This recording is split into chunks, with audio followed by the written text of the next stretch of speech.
Hello, everybody. Hello, and welcome to our big Kuso6rande tiebreaker show. We are the Bad Video Game Tournament here on twitch.tv/brosentia. Absolutely excited for today because it is not the typical type of stream that you have come to expect when it comes to Kuso6rande. Corndan is here. Corndan has put in a lot of work to make today happen. And Cadis. Right? And Cadis, yeah. And everybody else, right, to make this happen. This was a big effort for everybody. Yeah, honestly, it's going to be a lot of fun. Get excited. Get the thrills, the chills. The spills? There's some spills. Yeah. Jade Strike. Oh yeah, Corndan, I accidentally spoiled that you would be showing up today. I'm so sorry. Well, I mean, you know what? That's fine. Watch. Spoil this. Hey guys, guess what? I handed out the game. Yep. Look, I just spoiled it too.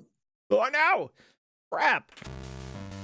I'm gonna do the whole reveal and it's gonna be so disappointing. It's like, no, Corndan. Not for the people who are just like sneaking in right now. Oh yeah.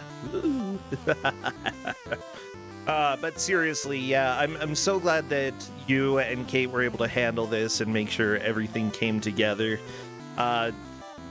I think it's time for me to get to some of the heavy lifting coming up. I mean, I think we're all caught up with VODs on YouTube at this point, which is, thank goodness. I'm just happy that we're done with that. I still got to get all the Don't Make Us boards updated there, but that's a little bit more complicated because we often run into like copyright issues with those. Yeah, what are you gonna do? Yep. We cry. Crocodile tears. Welcome to Don't Make It. I mean, Kuso6rande tiebreaker. Brosentia and Corndan's variety show where it's gonna be just one game for the whole time. Yeah. We have one game. Players have 15 minutes in the game to get the highest score possible. 20 players are playing in the tiebreaker, and 2 will move on. All of them have already played for us, and we have VODs of all of them, right? Except 4. See, here's the thing. You know how you're not good at stopping the timer correctly? Yeah. I'm not good at apparently starting the recording. See, I fully understand, Corndan. It's weird. Like, well, all of us have something different. Yeah. Like, seriously, I was trying to manage running a timer so we could link all of these up, right? All the videos you're going to see are all going to be linked up together in time, right? Plus, so starting the video, making sure everything's going, you know, running the bot, and then starting the recording. Sometimes you forget to start the recording on time. Sometimes you only forget it like a couple seconds off, right? You know, and we'll have a bunch of those that, like, I think we've got in here that are a couple minutes off, but you know what? We don't need to worry about those, right? But you know, the one where I started at 14 minutes and 30 seconds off, well, okay. Yeah, we're not going to show that. We're just going to show that. Exactly. We're not going to show 30 seconds of that. We're just going to throw the ones with the super bad videos all up front. You can assume that for all of these, Cadis and I both viewed all of them and we had a recording. Yes. With the exception of one where I forgot to hit the button at all. Yeah, I'm actually really glad that you and Cadis were able to do it this way. That you were able to just sort of schedule things as needed for the various players, reveal it right before, and then have them play it. As far as I know, nobody had played the game. You know what? I was actually surprised. So I was, you know, with 20 people going, I figure somebody's going to play it, and you know what? Good on them. Right? We don't care if there's a veto or anything this time here. You're just going to play this particular game. But all 20 of them had never played it. What? Wow. Yeah. Okay, that's fun. And if they did know it, they certainly didn't know it very well. Oh, that is beautiful. I love it. Well, seriously, this is going to be a blast. Guess what, everybody? We might as well do the reveal for the GM. So, welcome on in, the GM. Yeah, it's Corndan. It's me. What game do we have? Well, you know, I had to try and find something right? That you could do a high score in 15 minutes, right? Yes. And, you know, because we didn't want to spend like hours on all of this. And, you know, being, you know, whatever, something they probably didn't play and is probably sort of bad. And so they got the Batman arcade game from 1990. Oh yeah, look at him. Oh, he's got a nice belt, he's got a cape, he's got everything, the accoutrement. Yeah. Now, here's the thing. I gave them a set of rules. They get 15 minutes. Yes. They can credit dump. I don't care how many credits you use. And we're going to go by a score.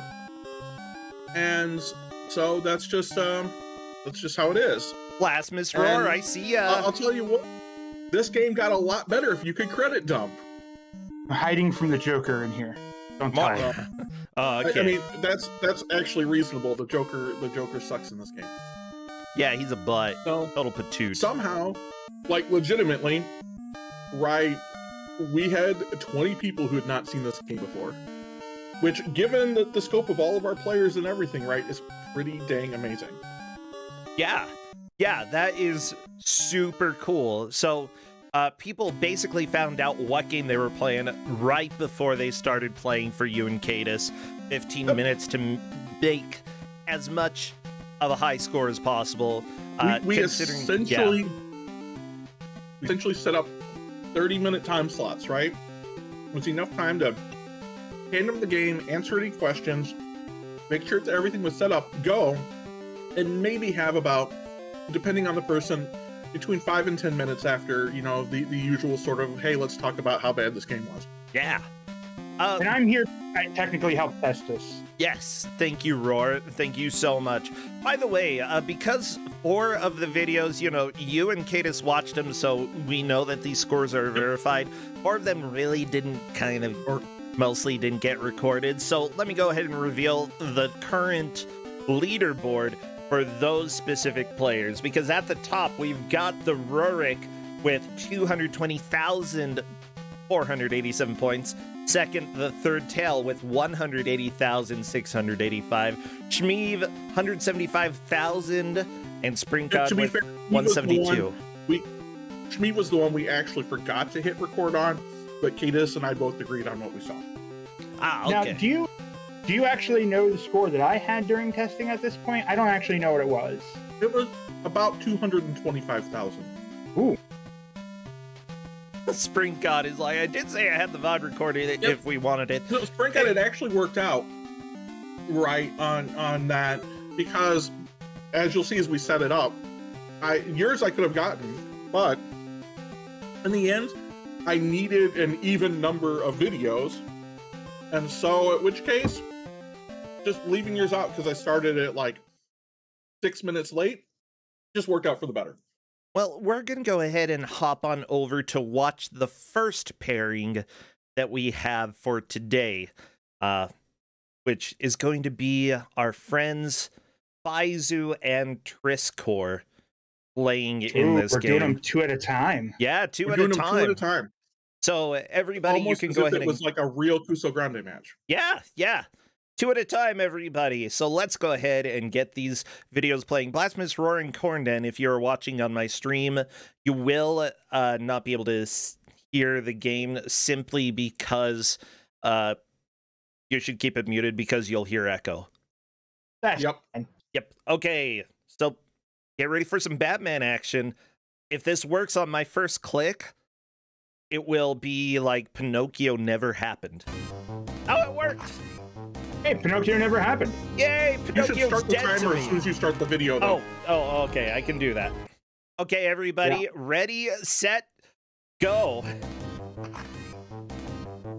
Okay. We do have the question of Boints and Roar. What is this mystery? I was actually tempted to give them see if I could hook them up with the mystery leaderboard, but it would involve too much input of weirdness stuff. Corndan had this solved. I offered to help a little bit with the stuff, and Corndan's just like, oh yeah, no, that's cool. We got all this information. So Enough remember, to make it work. everybody, the players have 15 minutes to get the highest score possible. Faizu and Triscor recorded here, and Faizu, you know, Triscor is off to a fairly decent early score compared to Faizu. I mean, double right here. And I can't help but notice that Triscor also chose the 7 life option rather than the 3. There's 3, 5, and 7, correct? It's just 3 and 7. Just 3. And it's 1 coin or 2. Yeah, so I'm just trying to think. Up next is a driving stage, apparently. This is beautiful. Yep, so you want to shoot only the black cards, and if you do successfully shoot each one, they're going to be, next one is going to be worth an escalating amount of points. This is 1,000 points. So you can get a lot of points right in this stage here. Okay. I mean, watch, Faizu was really good at this, right, when we did this. And so now you can see here, right, where Triscor went into the stage, like, with more points than Faizu. Faizu's already overtaken Triscor. Yeah, this is a significant amount of points that Faizu was able to get there. Yep. Yeah. So quickest things I also want to point out, or Corndan, I'll let you point out all this stuff first. All right, so there's a couple things here you want to look at, right? Notice that when they have 0 weapons, right? You can pick up weapons all over the place.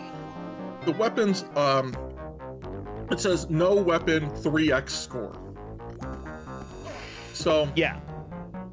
So if you have no weapon, you actually get more points. Yes. Nope. Okay. And that 3 times score is huge. Basically, each enemy will be worth only like 400 points, and the with no weapon on hand, they'll be worth at least 1,400. So yeah, the strange thing is getting something that kills enemies faster is actually a detriment to this specific match going for the high score. Because punching actually isn't that much slower. So there's another thing we want to keep you aware of, and that is the the easiest way of putting this. Cadis is putting a counter in chat, and that's the phrase "I'm that man," because for a lot of these players, right, like that vet that Triscor keeps falling in is like the tiebreaker memorial vet. Like half of the players fell in it at least one. Oh, beautiful. Flugelheim Museum. Okay, Vicky Vale. Oh, God. Am I one of those? Now I'm just like, wait, I don't think I fell into that, but I'm not sure anymore. You totally did. Oh, sweet. Just to let everybody know, by the way, Triscor is currently in the lead for this specific pairing that we put up by 3,000 points, overtaking Faizu. Faizu made a lot of progress during the driving stage, but lost a bit on the previous stage. The honest truth is the first couple of levels really don't matter. The best way to get points is actually in the art museum, in the Flugelheim Museum, right? Okay. Because there's a lot of spots, if you're credit dumping, there's a lot of spots where you can just pick up, you can just beat the crap out of a whole bunch of people and die really, really fast. Yeah, right? Like all of those Joker Jack-in-the-Boxes, right, can kill you in one hit. And so, if you have no weapon 3 score, and you can see kind of Faizu's kind of playing with it now. He's figuring it out. Yeah. Right. That the score is going to start going way up. Right. Like once you get to that point. Now, everybody, even though I do know, actually, I can't recall who wins overall. It's like I'm going into this blind with all of you because I don't recall. I have a vague idea of exactly one person's potential for score, but that's it. As I said, I definitely know who won, but I can say, right, it was interesting to watch, legitimately interesting to watch 20 people try to figure this game out. Yeah, I do also have all of the scores written in a spreadsheet. I'm just refusing to look at it as much as possible so that I can be surprised. So these balloons was my first thought. Those balloons are pretty good. You can quickly shoot them down or hit them for a good 1,200 points. Oh wow, one hit, 1,200 points. Yeah, a quick one hit for 1,200. And you can walk through there, and then basically, right, once you kind of get through the balloons, like the guy that just ran at Faizu, you can just like get wrecked right there. Yeah. Right, and then it's like a super easy like. 15,000 points. So there's something that people watching this match need to be aware of. Usually arcade games and other games for that matter, if you get a game over, your score goes back down to 0. But in the case of this game, it doesn't. Did the players know this going into it? Nope. Okay. And we didn't tell them. Right? Like I made no attempts to tell them any of it. I just said, you know, your high score, and you can dump as many credits as you want. Right? Okay. That's all I said. So Fantastic to be able to see like the different strats that get developed in the middle of this without having any of that knowledge. Like, because we normally get only try to go as far as you possibly can in the time, not try to farm score and whatever you can do with it. Okay, Triscore is fighting the Joker, I believe. Ah, Triscore has beat the Joker. You don't actually have to attack the Joker here, right? As long as you can get him far enough back, you can get to Vicky Vale. What?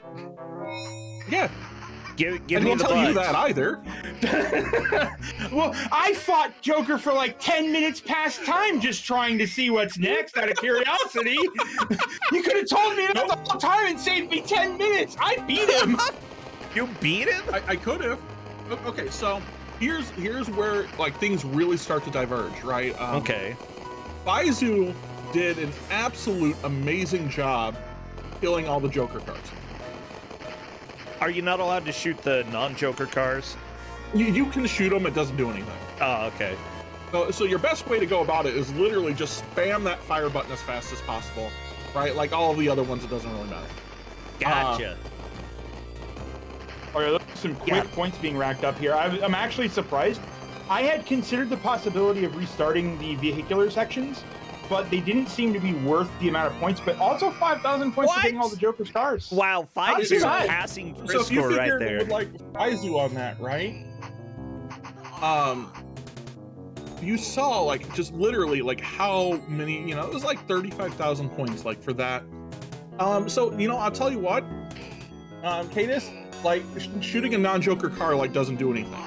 But the risk kind of with like shooting that non-Joker car is more that you're gonna miss the Joker cars. So you can kind of see here. Now this is about the time that Faizu figured out the no weapon score bonus. Yeah. Okay. I don't know if Triscore ever did. So Triscore was using that earlier, but I don't know if Triscore necessarily noticed it. yeah, so we definitely had some players who just didn't notice, right? So you can notice now with Faizu, with some of those, like the guys in the gray trench coats, they're worth like 800 apiece normally instead of like the normal like 400. Yeah. Right, and they only take one more hit to deal with, right? So there's a spot up here that's actually pretty good for farming, right? So outside of, you know, Roar's comment about those gas balloons, there's kind of one that's coming up here that is really good, right, for farming. And I don't remember if Faizu does that there or not. We'll find out. Yeah, let's not watch. actually. To give an idea of my strat, with low spoils as to what that might be until we see somebody else pull it off, is I didn't actually see this part of the game. Nope. Yeah, and that's actually kind of what I really liked about like the possibility and everything here, was that there was so much that you could figure out and do, right? And we had players that basically kind of hit up all of it. Wow, the guys in the brown trench coats are 2,400 without a weapon. Yeah. No. Oh, now you start to see some of this. So the thing is that it appears that the score is actually based on the amount of health that an enemy has. So some of the earlier enemies are worth 1,400. Every kick that you do is worth 1,200 plus and if there are 2 kicks to kill them, which one single jump kick hits twice. So if you do jump kick an enemy and it has enough health for 2 jump kicks, you get 2,400 points from them. Okay. Yeah, question, once you pick up a weapon, do you have to use up the weapon entirely? Yes. Yeah. Yes. That's a little frustrating. Yeah, finishing levels are points, right? The interstitial, like, flying stuff is points. So there is a lot of good ways of getting points in here. That's really right? fun, though. That I love that idea for a tiebreaker. It's just so much. It's one of the reasons I went with this. So, right, you thought just driving was enough, right? So now we're flying. So the helicopters have the same sort of improved scoring like the cars did, right? Except now you also have to get balloons. I'm loving the imagination of the bat copter or whatever here, just flying around with a billion balloons on it. Oh wait, this might have actually happened in the movie. I don't know. This actually happened in the movie. This Never mind. Actually does a really good job of like following like the real game or the real movie. Yeah. Like legitimately, and that just sounds weird, but it's true. That's pretty cool. Yeah, Triscore, by the way, is back into the lead at this point. Yep. Oh no, Sex Lies video games. Or Sex Lie games, yeah. Man. Like, as soon as you get those batarangs, though, you have there's a lot of weapons. Another thing to note is that you actually you keep those weapons between life. You can see that you got 2 there for Faizu once resetting, and pick up immediately, which gives even more. So now we got 27. So now it's even harder to get rid of those batarangs in order to get more score. I love that. Now, the batarangs and stuff have their use. Like, it is way easier to go into, like, the Axis chemical. It's way easier to punt Joker into the vat, right, using the gas grenades. Faizu going into the helicopters, by the way. It's pretty useful to have the gas grenades to just keep knocking Joker back. So they definitely have their uses. Like dealing with Joker, kind of they're real nice. Yeah, Faizu is doing this flying section, and honestly, you know, this is where Faizu really shines. Any of the shooting areas here. And it's showing Faizu has passed Triscore's score.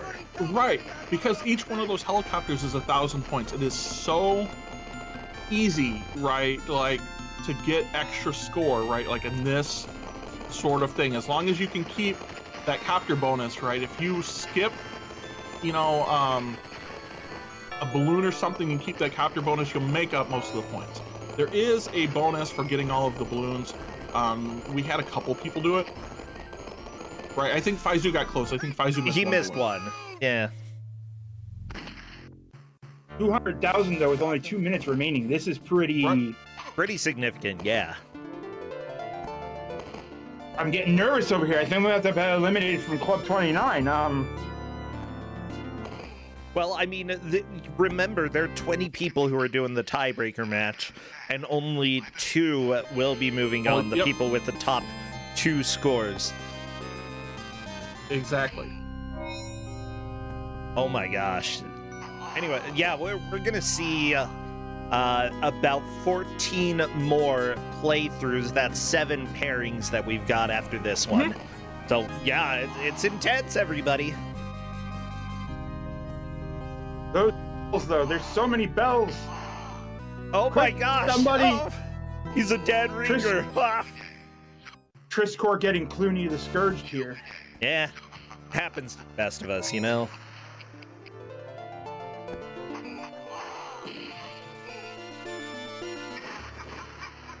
Look, I haven't made my requisite Redwall reference in like a week or 2, so, you know. To be fair, this is like the last level of the game. Yeah. Wait, really? They've almost beaten the game? Oh, okay. I'm sorry, rewind that part! Okay. Yeah, but, and Cadus makes a good point. This is why, legitimately, right, when we lost Shmee's video, we weren't really worried about it. Yeah. Faizu has crushed my score. Ah, man, Faizu did it. He beat 10 seconds left. Is Faizu gonna beat? Yeah, I mean, that's you know, an honor. I think. I don't know. I'm not actually that great, but well, there we go. That is it for those 2. Look. So what did that come up with? if Faizu wants to come in here and talk about it while we keep going through a bunch of these. That would be fine. Faizu getting 239,000 points. Triscore 206,000. Let me go ahead and update the scoreboard for everybody so that y'all can see what we are seeing here. It's always exciting to jump around and, you know, figure out who is in the lead when it comes to these matches. So let's see. Everybody What's that? Oh, I mean, that means that statistically now, Triscore... Yeah, Triscore is in third place when it comes to score. Faizu is currently at the top of the leaderboard with the Rurik next. Triscore third, Tail, Shmeev, and Sprint God doing great, but technically are eliminated, not making it into the bracket. Faizu and the Rurik still have a decent shot. Faizu is saying, I fully expect multiple people with like 300,000. Yeah, you never know. You never know. Welcome to I can't wait for the tiebreaker. I can't wait for Bro to have picked the high scorer first, just to watch everything else. Like, well, he didn't pick him. I did. We did talk a little bit about the order that we wanted to go in, but yeah, we've got another 14 players to go, so I'll go ahead and get that ready so that we can watch it in just about 30 seconds or so. So everybody, oh my gosh, this is a lot of fun. We've got Starman Random versus Rearview Mirror, aka Reevie 2, in the next matchup. Exciting. Oh my gosh, Faizu, yeah, what do you think of the game? It's fun in a really terrible way, which is kind of what I always expect and hope for from Kuso6rande. Well, good. And what I aim for when I'm inflicting pain. Yeah, it would be incredibly vicious to try, like, if you gave us 1 credit or 3 credits or something, this would have been horrendously evil. As it stands with, like, infinite credits, 15 minutes, yeah, that worked out pretty well. It's legitimately fun. It just likes to instant kill you repeatedly. Yeah. Well, Faizu, yeah, how do you feel being at the top of the leaderboard at this point? Well, we've still got a long way to go. I mean, obviously, I don't know whether to say it's a good sign or a bad sign. You got this. Well, let's go ahead and start these videos here. Yeah. We were deciding how evil do we want to be with the order of the videos, and yeah, you'll find out. Well, here we go. Oh my gosh, I forgot to start the timer again. Yeah, so this one started a couple minutes in. Don't worry about it. This one starts a couple minutes in. It's fine. It's fine. We're good. There we go. The timer's not representative. Yep, timer's not representative at all. Yeah, we ain't got to the start of the game every time, right? We just got to watch watching the that. It's true. That, who goes in? Oh, Mirror goes in. Yes. Oh, I'm Batman. He went in the Vatican.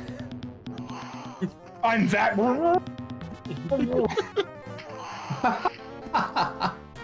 I love Hang on, it. wouldn't that turn him into the Toxic Avenger? Oh no, Faizu, how could you? Well, yeah, look, usually the first few minutes of the match or so don't matter quite as much, especially since we're going for a high score. With only 15 minutes, you know, both of these players are within reach of each other easily. Oh, yeah. Yeah. So, when did you really feel like the game clicked for you, Faizu? Like, About 2 minutes from the end. okay. It took kind of tell. Yeah, I you was... got a little bit better at managing your weapon usage. Yeah. I was, my strategy, such as it was, because I was just panicking. I was like, I've got 15 minutes. I don't really have time to experiment much and try out loads of different things. I just kind of have to do the best I can to get points. So it was kind of just kill as much as possible. You know, typical Batman stuff. Do as much murder as possible. Yeah, murder. He's just tired after fighting. At Rearview Mirror, Cadis was our second recording. Yep. So what kind of ended up coming out of this is we had a lot of players who, I mean, this is kind of true with Kuso6rande as well, right? You know, you're used to, you know, you're used to thinking like progress, because that's how we do all of this, right? That we definitely had a lot of players, right? And these were definitely two of them that just, you know, let's go straight out on progress. Yeah. I'm glad you carried on there, because I thought you were going to say we had a lot of players. These were definitely two of them. Well, I mean, it's true. That is also true. Yeah, it is true. The important thing when thinking about the victory conditions for Kuso6rande is to consider what is going to be the most consistent way to get to that condition the earliest. And this, you know, getting a high score, going straight through the game isn't necessarily the best way, although since you do get points at the end of every level, you know, in theory, possibly beating the game could give you a huge score bonus at the end. Yeah, if you have like 50,000 points for winning the game, that could be very beneficial. I was... Sorry, carry on. Oh, no, but I don't know how much, or if that's even near the case, or I don't know if any of the players had an idea that maybe that's a good idea. Yeah, I have no idea. I assumed there was going to be a bonus, a score bonus for beating the game. So when I realized I was pretty much on the last level, I was trying to do a push for the end. Okay. But while still collecting as many points as I can, because obviously you need to hit things to get points. And there are a couple of good places where you can farm points. But again, with 15 minutes, you don't really have the time. Like, you would have to genuinely commit to that and firmly believe that you are doing the one thing that is going to get you points. Yeah, and, you know, the risk versus the reward, is it worth taking that risk and grinding rather than going towards the end of the game and trying to finish it? Exactly. I love it. I love that little... I don't think prisoner's dilemma is the right term there. The dilemma, anyway. Yeah. Yeah, Faisal was our prisoner. It's 15 minutes he was. Oh yeah. Yeah, I really was. It was fun, and it was a really unique for a match. Because usually with a match, it tends to be one of two things. Either it's something where you expect to die, start from the beginning, and continue on going, or it's something where you've got infinite continues, but you're constantly making progress. But with this, so little time and such a push to get a score in that time, it's quite unlike pretty much any other Kuso6rande match I've witnessed or participated in that I can think of. Yeah. And with that 15-minute timer, you really have to make those decisions quick. Yeah. Yeah, that's pretty intense. I don't know. Like, I always take a little while to feel comfortable in a game when I'm playing in a match. But with 15 minutes, right, that was one of the reasons we went for 15 minutes, not just because we didn't want to sit here for 20 hours, but also because it imparts that artificial sense of urgency. I love I don't know if that sense of urgency is artificial. That sense of urgency felt very, very real. And it is very, very real. Artificial. Yeah. Well, I guess I mean like artificial, like what Bro said. If this were an hour-long match, right, you could spend the first 15 or 20 minutes like just trying to figure that out, right? Oh yeah. Because they probably don't matter. You don't have that luxury now. Fight against the Jokers, man. You can do it rearview mirror. You got Starman doing a pretty good job of getting points here, further behind a stage and a little bit here behind rearview mirror. Starman already knows about the 3-time score, it appears. Yeah. Like, he is avoiding these pickups as much as possible. Starman really caught on to that early, right? You know, maybe in like the Axis chemical stuff, and then really used it to his advantage right here. The downside, though, is he's not having a very good job of actually benefiting from the grind at this moment. At this moment, yeah, I think he's just trying to figure out, is this a good place to grind? What am I going to do? Punch balloons? Okay. But I mean, the important thing to think about here, too, right? I know the timer says like 6:30. We're really talking about, we're about like 8 or 9 minutes in here. Yeah. Right. Yeah, the really video started about late. halfway through. Yeah, the video started late. But we're really talking that Starman here is halfway through the match, right? Yeah. At 174,000 points. Yeah, every hit against the Joker is racking up a lot of points. Every hit against the Joker is 1,200 points. Yep, and if you do that jump kick, that's 2 hits. Oh, and Starman finishes the stage. That is good. Well, is it or is it? I mean, it was a good amount of points, but you don't know what's coming next. Is it worth staying there and grinding even more? I'd say probably. Yes. That's one of the things I wondered, particularly later on, was like things like the green balloons that constantly spawn are really, really easy to hit, and so it felt like, okay, it could hit like all of those and then take a death, and then hit all of those, or go to the Joker and then take a death. And these, in hindsight, felt like really good ways of racking up a score bonus, but at the time, again, you've got to make a decision.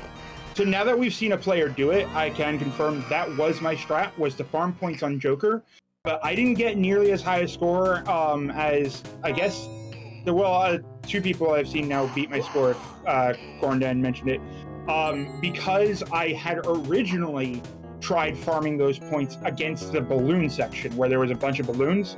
That was my first thought. Had you stayed with the balloons, Roar, you would have had a better time of it. You know, the Joker gets you a little bit more points, right? But it's also, as you know, it's also a bit more dangerous. Oh, yeah. Right, and so your problem with the Joker, too, Roar, was you were also using gas grenades, right? Which it gives you a level of safety. I mean, you won't ever hear me argue otherwise, right? The question is, though, did I give up on trying to get score, or did I decide that I wanted to see more of it before the 15 minutes was up? I don't know. That's the question that I don't remember. I tested this literally, like, what, 2 days before anybody started playing it? Something like that. Yeah. It's like, hey, I want another, you know, someone completely blind to this to play it through. Roar goes, I'll do it. So we played it out exactly right, like how right. Roar was helping me test to make sure we could capture multiple streams if we had to, and a whole bunch of stuff. Roar get a lot of credit for helping make this happen. We just a quick statement on the why I was jumping up to help out with that is that during Mystery Tournament, we actually do, if we miss a match, we do vodcasting to try to get every single match that happened, because MFH doesn't have people schedule their matches ahead of time. It's literally, you do your match, okay, is there a restream around to pick it up? No, don't worry about it, we'll get it later. So when y'all were talking about doing this, that's literally something that I have experience with, so I was more than willing to jump up and help. It seems like your area of expertise. Yeah, it absolutely is. More help making sure all of this happened. Yeah. Right. We made sure we could get, at the time, you know, how many streams, if I had to stream a whole bunch of people at once, because it was the only time we could get in, you know, how many streams could I get going at once? And the answer was originally 3, but I checked it later, right, with some settings changed, and we could probably have gotten more like 6, you know, if we really had to. You know, but checking through the format, does all of this make sense, right? And the whole time, Roar and I are talking like strategy and what's going on, which is why I think, Roar, we moved on just to see.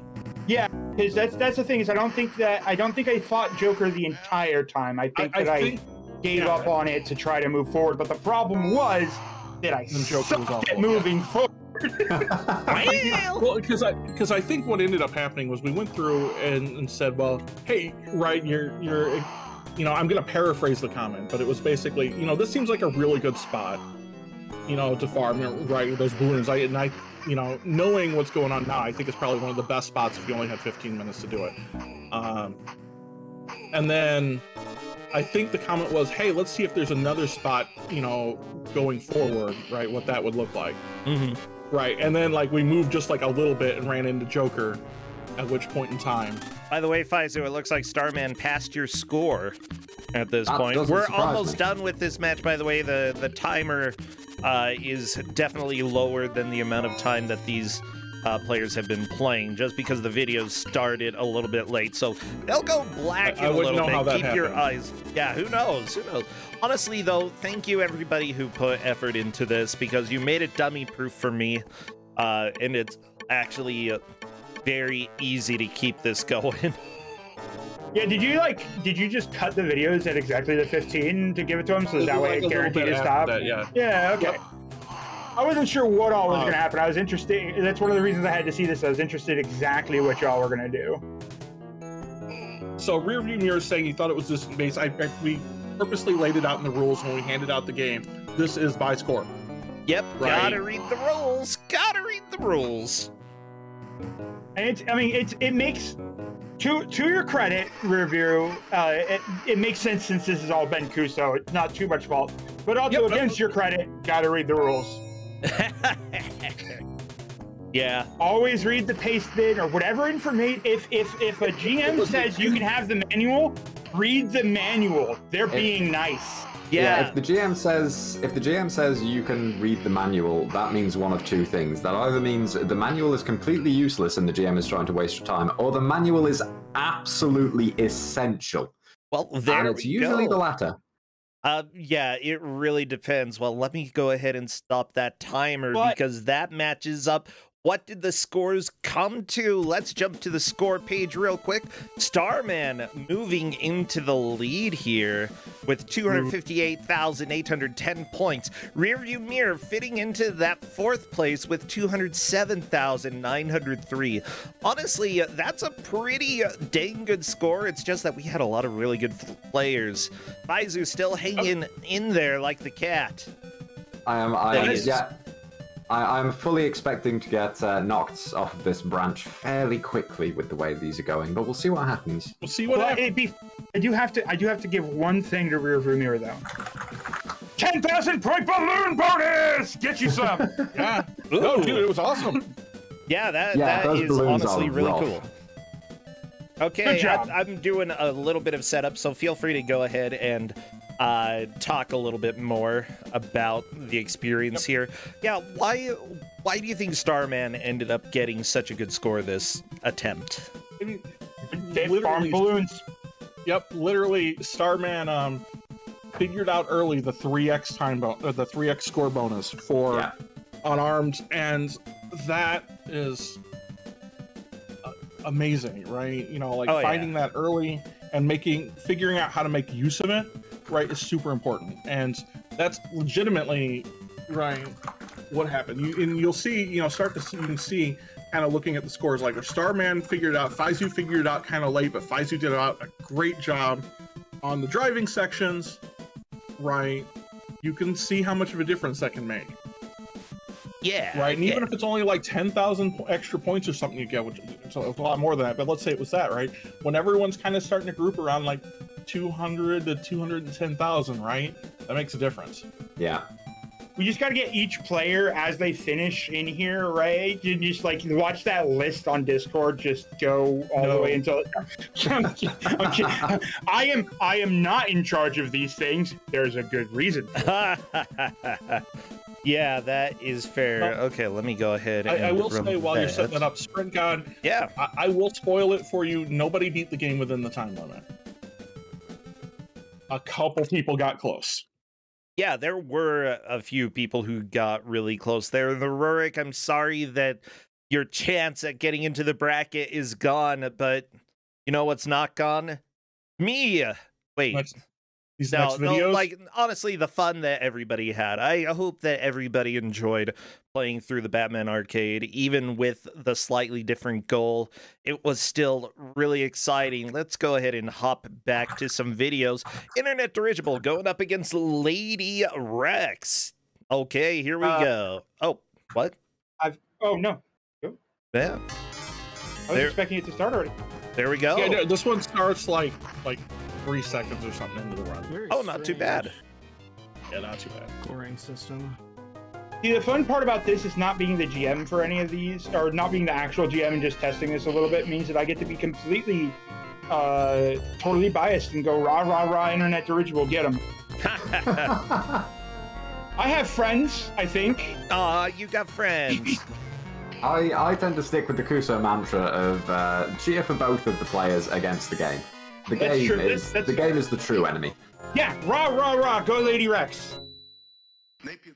I want to make one note that is making me laugh a little bit, and it's Corndan's mouse on these VODs. I see it pop up every now and then, and I love it. It's so cute. Well,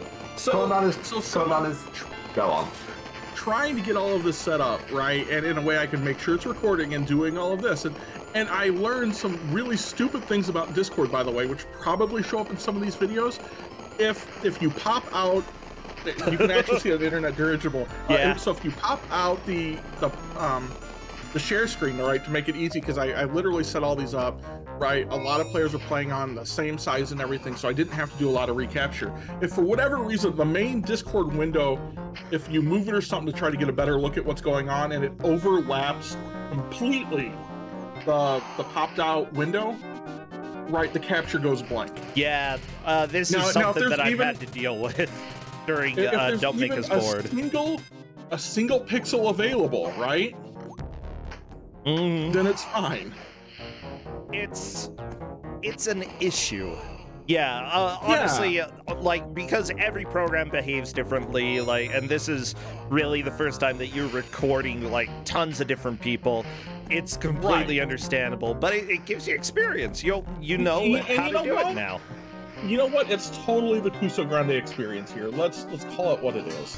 And Discord's trying to save you resources. You're like, oh, you're not watching the video. Let me just go ahead and pause it for you. Yeah, basically. And so the legitimate beauty of like my computer is I can not on any of this. I'm Batman. I'm Batman. I'm Batman. I disagree very strongly with all of this. I firmly believe that Corndan is actually just trying to assist particular players with mouse strats.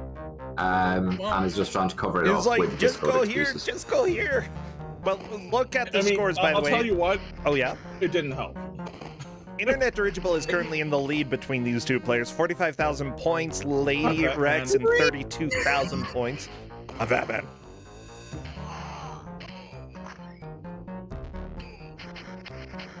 Honestly, this is why, bro, I told you we needed a Batman counter. Yeah. I'm the Batman. Because I'm legitimately curious how many Batmans we created, right, over 20 people. Because not everybody, right, fell into it, and some people fell into it a lot. Yeah, Internet Dirigible is just swimming quite a bit, but at the same time, collecting a lot of points every time. Almost! Oh, that was so good. Batman, but I survived this time. How did he survive the acid bath? No. Right, look, the game, I mean, the game is mostly good. You see a moment where ID steps forward and over the vat and stops, like, I don't want to do this again. Please don't make me do this again. And you know what it is, right? Like when you're playing it for the first time, because you fell into Roar, right? Like it looks like you could like jump on it, like on the edge, and then jump over it, right? And so it looks like, you know, like one of those, like maybe if I just time the jump right, I've got it, right? So you fall in the first time because you're not thinking about it and you just jump over it, right? And then you fall in it the second time because you think you just biffed the jump the first time. Okay. Yeah. And then by the third time you're like, I'm just an idiot. I love that, you know. I was kind of like, oh, Lady Rex sees it. Lady Rex is very aware of the ×3 score, grabs the batarangs, turned around immediately and started hucking them off the side of the screen. Yep. You know what? We're listening to this music in the game, and I want you all to know that the person who did the music for this did the music for Tubin. Freaking crap. How is there always a connection back to Tubin? But yeah, the company that made this, Numega Team, as far as I can tell, didn't work on any other game in existence.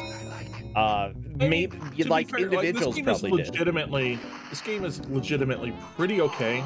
Yeah. Right. I mean, if you think about it within the scope of like, right, like what was in the arcades and stuff at the time, right? Like, oh gods, I think there was in fact a Tubin machine at Casabanita.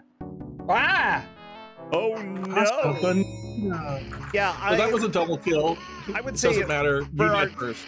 like, this game definitely seems a little bit janky and definitely BS if you are playing it normally. It has its moments, yeah. The Yeah. jumping is really kind of unpredictable. The attacks are pretty unpredictable unless you're using weapons. It's a video game. Yeah, I'd say it has its issues, but it still seems pretty fun. Oh my gosh, the music is getting intense here. I love it. So, The internet's original I got a stuff is running through question this. for you, bro, that I need. Sure. I want you guys to explain to me, right? Okay. So, we're at the Flugelheim Museum, right? Yes. Watch some of these paintings. Okay. Okay. Now notice there's just like concrete wall behind those. Where the hell was that guy hiding? I don't know. I don't know. The hard question. Why are some boxes only half a box? Excuse me, are you not watching the same game I'm watching? There's no 3D in this game. These are all 2D enemies. They can slide behind a painting just fine. I mean, that's fair enough. Yeah. If you were What a you're paper saying guy, is we got all of the enemies from Toontown. That's right. do you ever Okay. feel like a plastic bag hiding behind a You know painting? what? Like, I can't, I can't say otherwise. By the way, I just found out my happiest thing. Okay, because I think it was the associate director for this game was one of the programmers for Xeno Warrior Princess on PS1, the greatest game in existence. Oh my god. And I think I saw you play that a moment in DBG. yeah, I will submitted it to never GDQ understand your love for that again. game. You'll never I will- understand. I will never understand your love for that game. Because it is a jank piece of work, and I've every never level is played it. different. I've never played it. I've seen you play it a few times. Maybe I need to play it myself You to need understand. to, because it feels so funny to play. I think it's fantastic. Like, it's jank, and every level you have to play it differently from every other level, even though all of the mechanics are the same. It's like, I think it's a really brilliant game that unfortunately is plagued with issues. I'm concerned because unfortunately, with my Games Quest thing, I keep watching these PlayStation games that people are talking about, knowing that eventually I've got to play them. It's scary. You'll you'll enjoy Xena, okay? And it's actually got a very fair continue system. Is that the one thing in it that actually works then? Yeah, the save and continue system works. Like, everything kinda works. Anyways, Kinda works is not the same thing as works. back to the So, game Roar- that we're watching. Yeah, so Roar, basically to the point that you made earlier, right? If I'm gonna farm balloons there, right, that's something like 14,000 points, right, in just that section for not a whole lot of effort. Yeah. Yeah, if you can get, because the problem with Joker, the downside is that you have to get past that. You have to get past the grenade canister, and you have to get past the Jack in the Box in order to reach Joker and land a couple hits. Whereas if you start perfecting this balloon section, you can quickly knock out 5 balloons and take the deaths, and there you go. That's a decent bit of points right there. Yeah, the biggest frustration here, though, is that because there are item pickups, it's very easy to grab one of them and, accidentally have to waste some time just getting rid of them. Now, an interesting thing, though, is that Lady Rex, actually, I just realized an optimal thing is kind of to get the double kill on that Jack in the Box down there on the bottom. Or at least, if you get a double kill while farming a specific spot, you get the points while also dying, which is a little bit of optimization. I think it'll rack up in the end, but you'd have to be consciously aware of it. Yeah, there she goes, throwing the batterings to the left. Let's see what happens. She is doing a very good job farming these points in the museum. Yes. I've got a question. I don't know if anyone tried this, and if they did, then obviously don't answer the question. But is it possible to die on the Batmobile and Batwing stages, or are they just bonus stages? If you die on those, do you continue on, or do you restart the stage? You continue on. Okay. I was thinking this would be a spectacular place to farm. Because that was one of my first thoughts too, Faizu, was if I could just farm there, right? Joker apart. Joker got destroyed. Yeah, Cadis and I would basically, talk through all these as we were going. Like, well, it'd be, hey, what should we be looking for, right? In some of these other things, like, here's what they're doing well or not. And, right, one of the things that we ended up calculating is, like, a good, like, score here on the Joker cars, right, gets you, like, 35 or 40,000 points. It's huge. It's pretty significant, yeah. So, if you could sit here and farm, it's not a whole lot of time in the grand scheme of things, right? If you could just get good at this, like Faizu was, right, and sit there and farm it, it'd be amazing. Yeah, unfortunately, it's not a strat that you can do in this. Well, Lady Rex at 211,000 points, and we still have a few minutes left. Internet Dirigible a little bit behind. If he manages... A little bit behind? You're trying to be nice, but... I feel like you're not gonna be. You've broken my heart, ID. You're supposed to be better than this, buddy. I feel like Lady Rex is about to stamp on my paws and knock me off that branch. Yeah, the biggest thing, at this point, there's not much time. They need to be thinking, let's just find a grind spot where I can get a whole bunch of points. Yep. Yeah. And I can safely say that thought never crossed my mind. Really? And I will say, right, we had these conversations, and Lady Rex and I know, had this conversation after this match, right, where I believe the conversation went as follows. I don't even know why I moved on. I should have just kept farming in the art museum. Yeah, that's the thing. Like, as soon... Well, Lady Rex is getting discorded. That's okay. Yeah, it's fine. We got it. It'll come back. I'll notice it eventually. Hi, Discord. Bye, Discord. See? At least I'm the only... Almost always... Usually just the timer. Almost... Wow, that was a lot of qualifiers that I slipped into that sentence. I'm usually almost always the only thing, whatever. Yeah. Usually, almost always, sometimes, probably, mainly.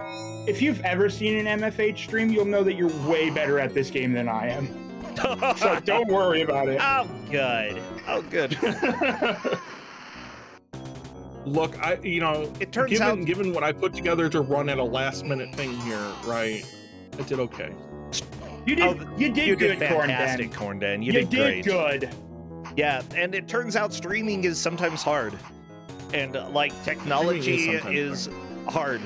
Yeah. I mean, hey, look, Faizu, you're out now. Hi, Faizu. It mostly seems like for you, streaming isn't that hard unless Comcast happens. It's timers that you have difficulty with. Was that fall damage? Did he get heat in here? Oh yeah, there's totally fall damage. If you fall too far, you just die. Well, that's nice. I mean, to be fair, if Batman fell really far and didn't use his, bat wings, which he always does, but if he didn't, he'd probably break his legs. Cape that lets him glide. That's basically his whole thing. Why is he fall damaging? Well, because... oh, go ahead. I don't know. We're almost at the end. Lady Rex's screen is dark again. It'll probably be back in a second. It'll be back in a second because okay. I definitely pulled score at time, so. Show's over. It's the dramatic reveal. How far up did Lady Rex Lady Rex is 250K. 250K, that's pretty big. Yeesh. Woo. That's going to be a tricky score to beat. Well, as soon as it goes dark, there we go. That is it. That is the end of that match. Everybody, throw your hands together for Lady Rex because she did an amazing job. You know what? Let me hop back to the score screen and we will do a quick live update for y'all because this is pretty important and I forgot to do it during that match. Lady Rex, I'm sorry that I rooted against you at the start. Nothing personal, etc., etc. Teleports behind you. The advantage of me being kicked out of this is that I can now get my revenge by just giving whoever beats me really terrible games in brackets. You're free, Faizu. You're freed. I'm free. Yes, Lady T-Rex pushing Faizu down. Starman still holding on to that lead, though. Very nice job, Starman. You know, not a huge lead, but honestly, it doesn't really matter. Only 2 people are going to move on. So if somebody beats Starman, Lady will be out. If nobody does, then Lady could possibly still hang on to it. We've still got a few matches left, though. So everybody kick back. I'm going to run a quick 1-minute ad, and we will be back with our next duo. See you in about 1 minute. Mind you, we'll probably see everybody right now anyway, because that's just how, everybody's going to hear us. It's a multiplayer ad. Oh, multiplayer. I don't even know what that means, but yeah, apparently. It means... Wait, do you not know what it means? I do know what it means. I was going to say, how do you not know what I wish I had those. I want bits. Well, you partners, with all your partner and stuff. That would... Yeah. Supreme, what's the question? By the way, all of the bits this month will be going to the Southern Poverty Law Center, so it doesn't hurt to click on a pizza? I see pizza. Oh my gosh, I want pizza now. Yeah. Click on pizza, give money to the Southern Poverty Law Center. Win-win. That's how life goes, okay? That's how you do charity. You eat pizza. I'm not normally one to indulge in capitalism, but if you get to click on a thing and donate money to a good cause, then you know what? Clickety click, people. Get clicking. Pizza? Now there's a taco. What? Okay. Oh. Never mind. Wait. I'm trying to figure out what I'm ordering, and you're mentioning tacos and pizza now, and I'm like, I don't know. I'm looking at this pita place, and I'm tempted to get it. Why not get all of the above and mix and match? Because I'm trying to use a coupon on DoorDash that'll make this completely free. I see. Free is good. Mm-hmm. If anyone would like to give me free food, I will accept it. If you come over here, I'll give you free food. Yeah, come over to my place, and I will make you some bomb sushi. Like some really, or not sushi, but salmon. I make some amazing salmon, but you're gonna have to come here for it. I can't. Ooh, awesome. Now I just need someone really good. I just need someone to pay for the flights and sort out the visas and stuff for me. Well, we don't have time for that right now because we're back with Kuso6rande, the Bad Video Game Tournament. We have a few more matches to watch, and by matches, I mean all of the players. Let me go ahead and go back to the explanation for this. All of the players have been given the same game. They have 15 minutes to get the highest score possible. 20 players are going through this tiebreaker, only to move on. And by the way, I actually already have leftover pizza sitting downstairs, so I'm probably going to have pizza for lunch. I'm good. 20 people enter, 18 leave. It's actually sad to have to stay. Yeah, because that means you have to play more Bad Video Games. Thank you as well to everybody who has subbed over the last few days. We've actually been getting a lot more subs here. You know, for this month, it's going to the Southern Poverty Law Center, and if you stay subbed, then it will help me cover the prizes. We will be revealing the bracket themes at the end of the stream, by the way, so get excited. What? Some of them you're going to recognize, and some of them are going to be a little bit new. How many of them are just me attempting to murder competitors? I mean, depends on how often you're available. I do want to say, actually, maybe I should let the next one start first. Well, give me a second. We're gonna hop over there. I messed up because welcome to streaming, everybody. It's now hard. There's 4 of them. You all can't see the fun clicks that Procentia gets to do, and so I got to give you the radio commentary of it. No, don't do it. Sure? Yes. Okay. Mellow Solro going up against Neitzel, everybody. Best of luck to the players in the past. I hope that luck can be retroactive. I believe. Actually, I've learned this one. Commentator's Curse does work retroactively after the podcast. What I've done, it's crazy. You'll It's learn not these things real quick. You start doing no, it's real. Oh, that commentator's curse is retroactive, buddy. See, I love that you say this, but it's absolutely not. Okay, there we go. Neitzel, on to the car section. Yeah, we definitely are having the videos starting a little bit after the beginning, and that's not a huge deal as long as, you know, we can... I caught him within, like, a couple seconds. Yeah, you caught him pretty quickly. Now, at this point, in order to stay in, the players have to beat Lady T-Rex, who has 252,000 points. Okay? They've got 15 minutes to do it. She set a pretty high bar, as did Starman at 258,000. Yep.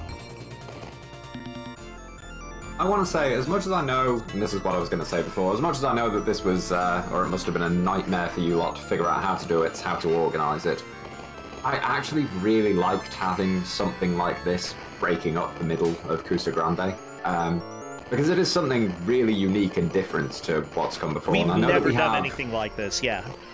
Yeah, I know that we've got, like, the bracket themes and so on, which mix things up a little bit, but this is something totally different, and it's kind of refreshing to see this and to participate in it as well. Yeah, go ahead, Cornhead. It was actually interesting to put together, right, where, you know, Cadis and I started having conversations depending on what, you know, how things were going to start to play out. And when it was evident it was going to be 20 people, right, for two things, we were like, how do you put it together? Last year was easy when it was like 12 people for a couple of slots, right? Yeah. You know, I know the okay, year that I was in tie breaks, it was only 3 people, so like... Yeah, also pretty easy, right? You know, but like 12 for 1 was easy because it was, right, with the multiples of 4, you could just work it out. Right, there was no good way of doing it in a standard set of match. Yeah, Neitzel is actually doing really good at both talking in Twitch and playing this game. I'm just amazed at the ability to multitask. Oh, Mellows into the vat! I'm Batman. Oh, Batman. Yeah, so, no, Cadis is right. Yeah, it was like 16 people went really well. Right, 20 wasn't going to work because I could do, I think, 5, and then I get down 5 into 2, and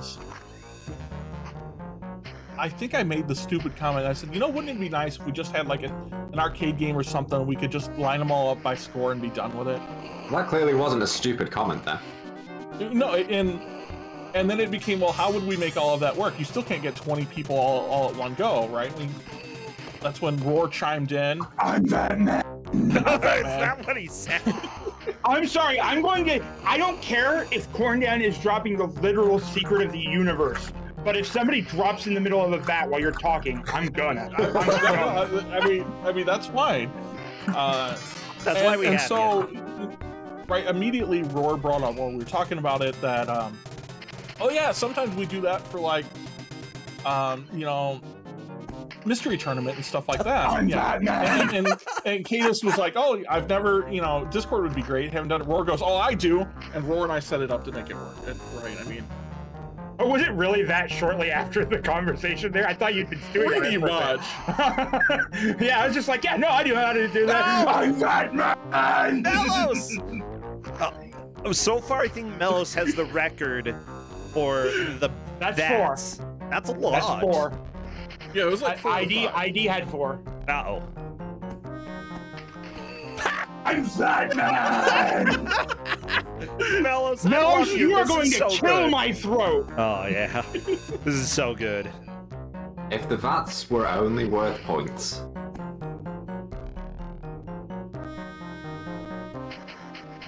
Yeah, to be fair, there are multiple ways to win this match. The acid bath challenge is not one of them. Well, okay, it's not one of them. Actually, there's only one way to technically win. Yeah, but to win the audience's heart. Where's the Mario Party style stars at the end? The bonus stars at the end, like, you know, give Mellows 40,000 extra points for being Batman. It might or might not help. It probably won't help because of the amount of times you went into the vat. But how many points is a star worth? 12. So Mario Party is one of the worst games in existence, and I will stand by this. Oh, You know what? I won't exactly unargue that. It's not the sort of bad that should be in Kuso6rande, but oh gosh, I don't know. I always win Mario Party, so I don't know. I can't say that I can't agree with you, and that's because I've played Animal Crossing Amiibo Festival. I didn't even know that point. existed, and I would kind of like to purge that from my brain. I played Elf Bowling. The most boring 2 hours of video game I have ever played. Elf Bowling? No. Oh. Animal Crossing Amiibo Festival. I don't know. Amiibos might be better than Elf Bowling. Oh, no. You see, it's not Amiibos, though. It's the Amiibo cards. All the characters have a card, has like a dice value that they're likely to roll, but it really... You know how, like... You know how there is this theme in the 50s with movies that had like no plot other than to just be happy or something? And it was completely uninteresting movie while you're watching for like an hour and a half while literally nothing happens? Animal Crossing Amiibo Festival. Okay. I'm going to go ahead and say that with Mario Party, pretty much every spin-off or game that tried to follow that formula sucked so much worse. The Rugrats party game sucks. The Shrek one sucks, okay? I've played both of those when I was young. They're so crappy. Like, anything that came out before Mario Party that was in that formula was kind of okay. Everything after, trash, utter trash. All right. So, can I name one 1950s movie like that? No, I absolutely can't, because I was watching it for like 2 hours and then don't know what I was doing with my life. So, since chat's asking about this, I want to clear this up, right? Here are the rules we gave them, right? You know, and what's going on. Yeah. And I am going to read you verbatim from whatever the last time I typed this out. The rules: you can credit feed as much as you want. I don't really care. You have 15 minutes, and we're going by high score, and then they have to share by Discord. And to Almesha's point in chat, we chose this game partly because the score doesn't reset when you continue. I have to say, I'm glad you decided to go over this on a level which doesn't have VATs, because that means there's a chance that people heard it. Baizu, for better or worse, I'm Batman. I just made you an admin again because now you're eliminated. You're back! You got the power back! It begins. Well, Baizu, again. are you trying to make me even more egregious with the Vatmans? Because you know I can. That's like the stupidest invitation I've heard to be obnoxious that I've ever gotten. I mean, I'm kind of easy either way. Like, people have learned over the past week that it's best not to tempt me to do things, so I feel like it's fine to do. Oh my god, that is the perfect quote. Why did I not remember that quote when we were playing this game? Batman needs milking immediately? Nightbot, why do you remember every crime? Every crime, every sin, Nightbot is here for because it. we tell Nightbot all the crimes. Yeah. Yeah, but I regret it. Did you know that if you don't add quote, Nightbot doesn't know? What? What? I can safely say that I did not add that quote, and I'm not actually sure what that quote relates to. Milking Batman, that's what it relates to. Clearly. It's a reference to milking the Batman. I require context for this. Well, bats are mammals, so chances are they can be milked.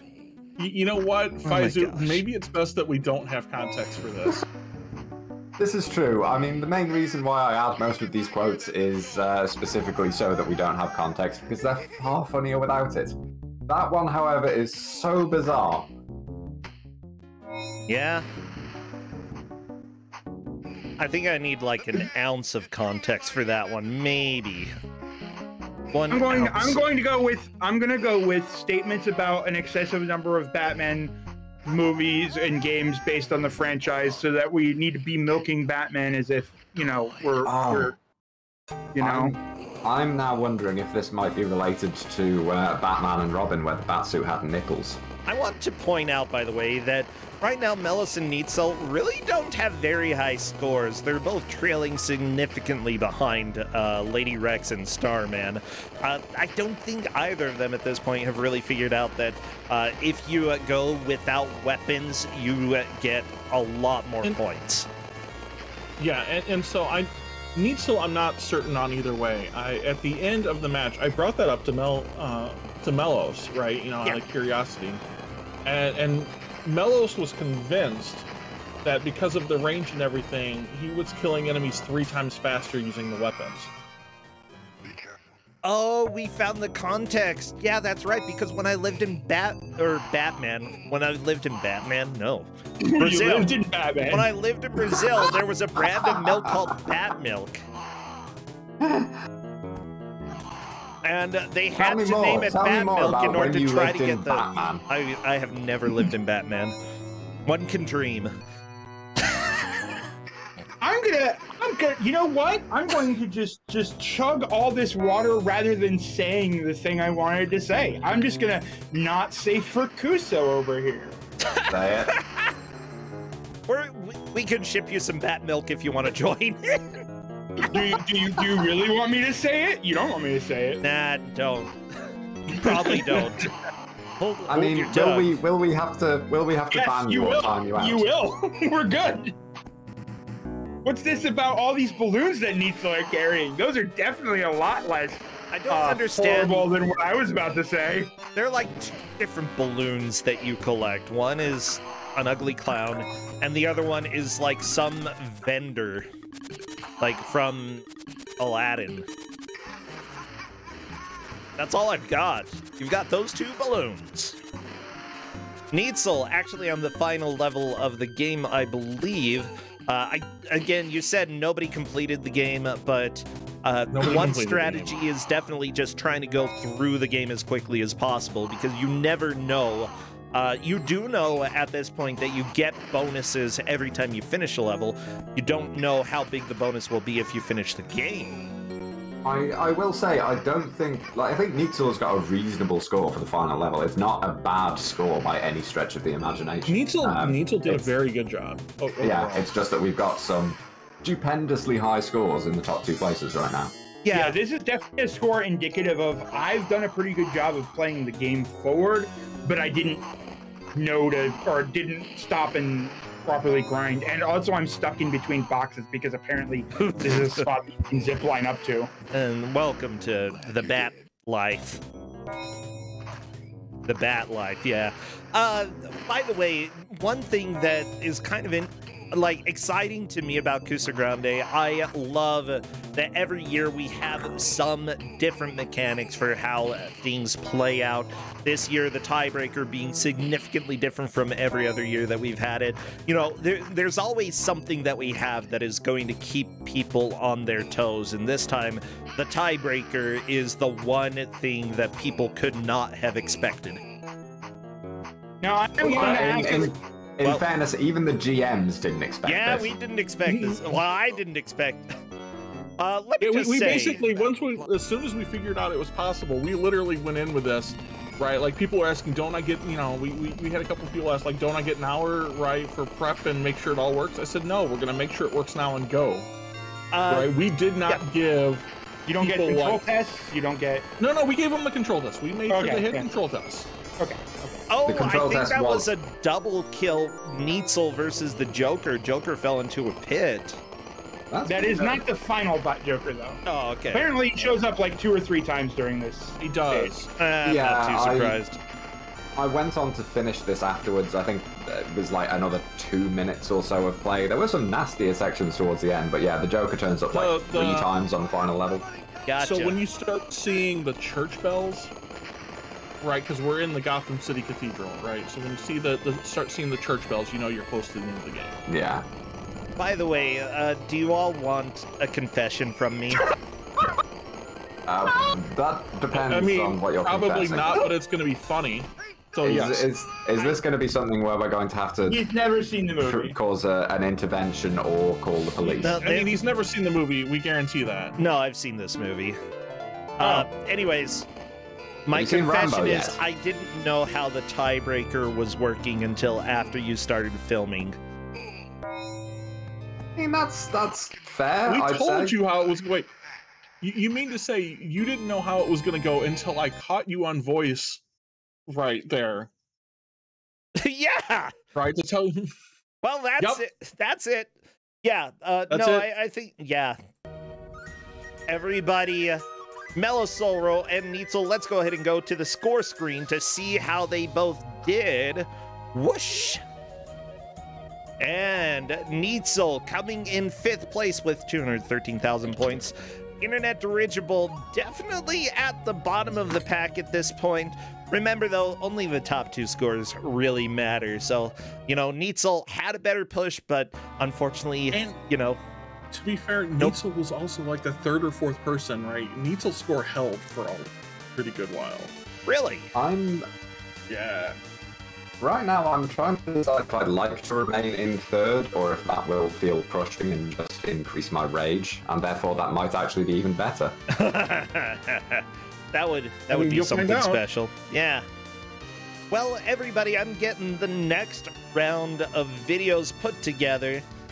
So go ahead and sit back and relax a little bit. We've got J-Hit and Upstart DJ playing in the next round. So, yeah, I'm trying to think. We pretty much covered all of the bases for how this is working for the specific tiebreaker. Are there going to be twists coming up? I can pretty much guarantee that there is more excitement to be had. I mean, there's more Batman. Yeah, Batman. The money Batman. Batman is always exciting. Oh, yeah. Good guy, that Batman. This is actually the twist round coming up where the next 2 competitors weren't actually told the rules, of course, you know. Just to really shake things up, they thought we're told that it's entirely I definitively told everybody the rules. Yeah, come on. We're not just going to leave out the rules. The rules, what? They're important. They're important.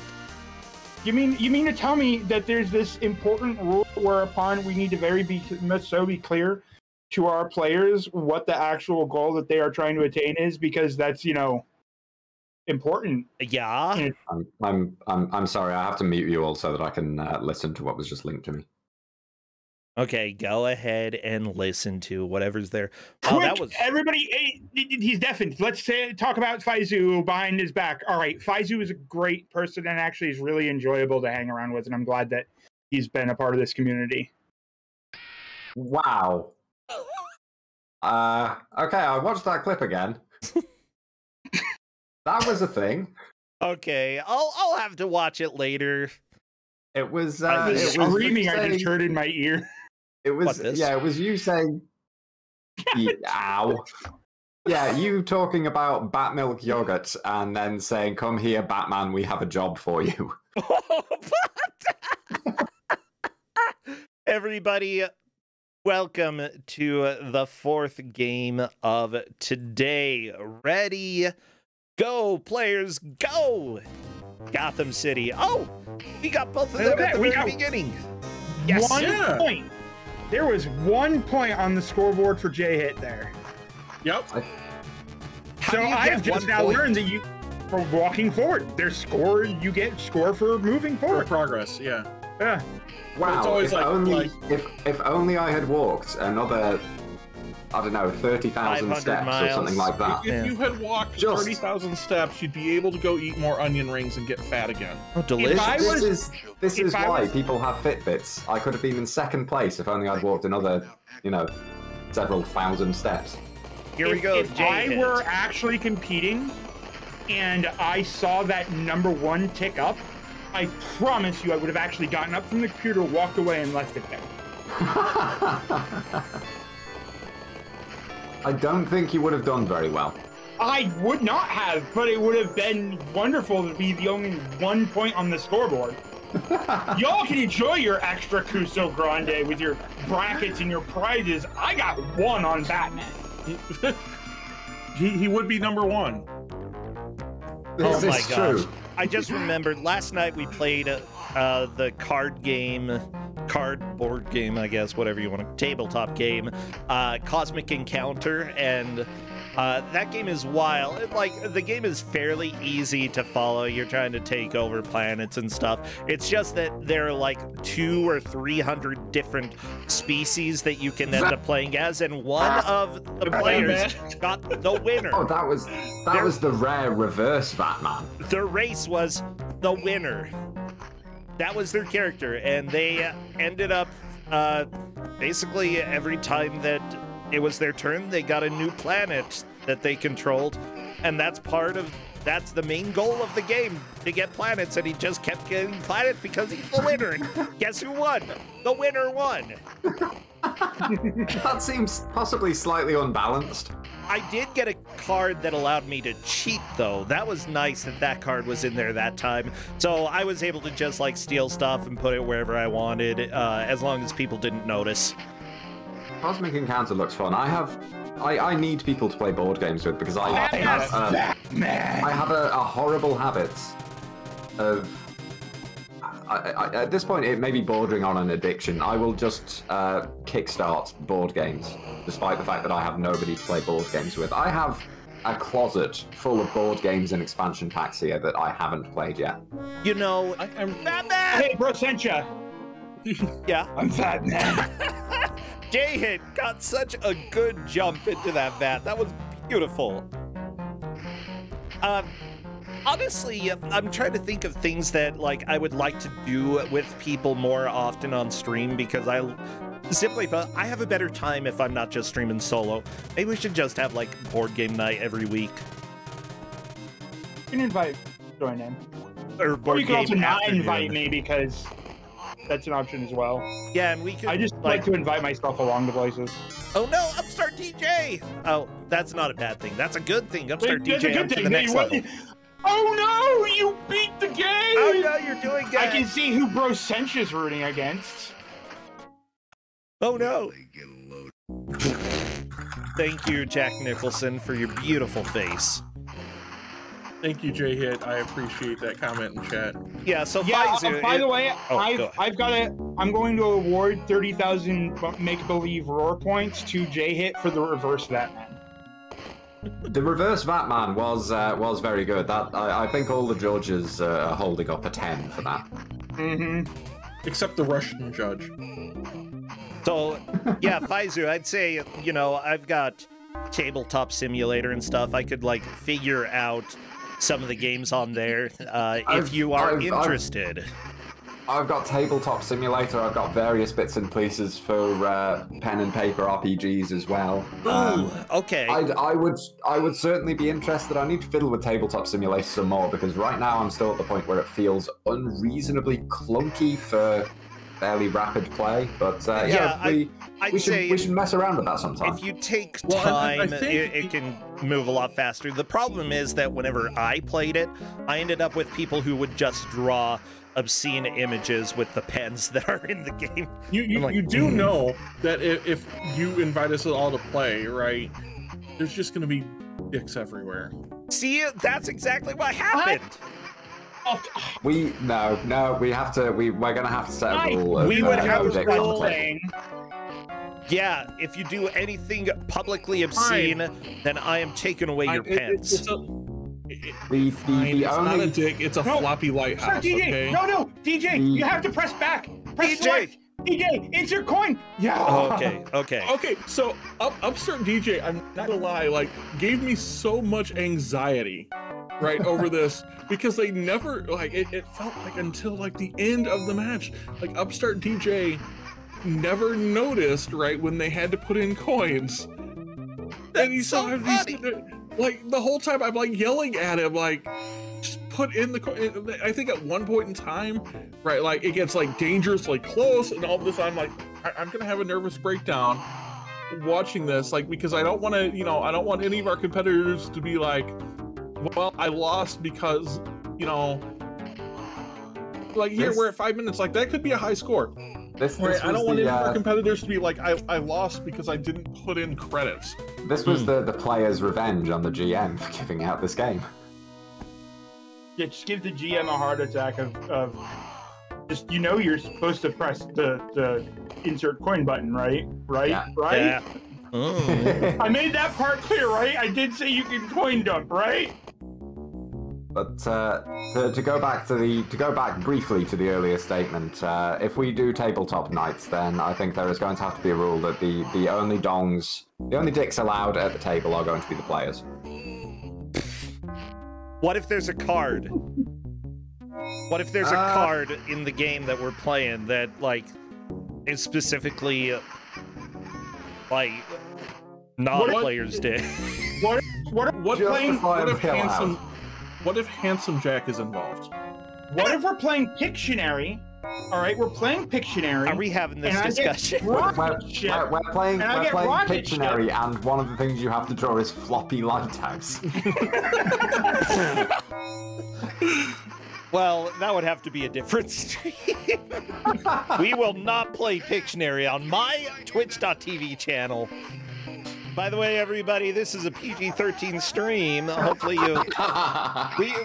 We can say the word. Has anybody used the one F-bomb that we're allowed then? Because, you know, we're saving it. I'll kick you in the face, okay? Roundhouse kick. You said it! Look at this anxiety. Like, I'm gonna get right here. Oh God, Corbin. Oh no! Oh no!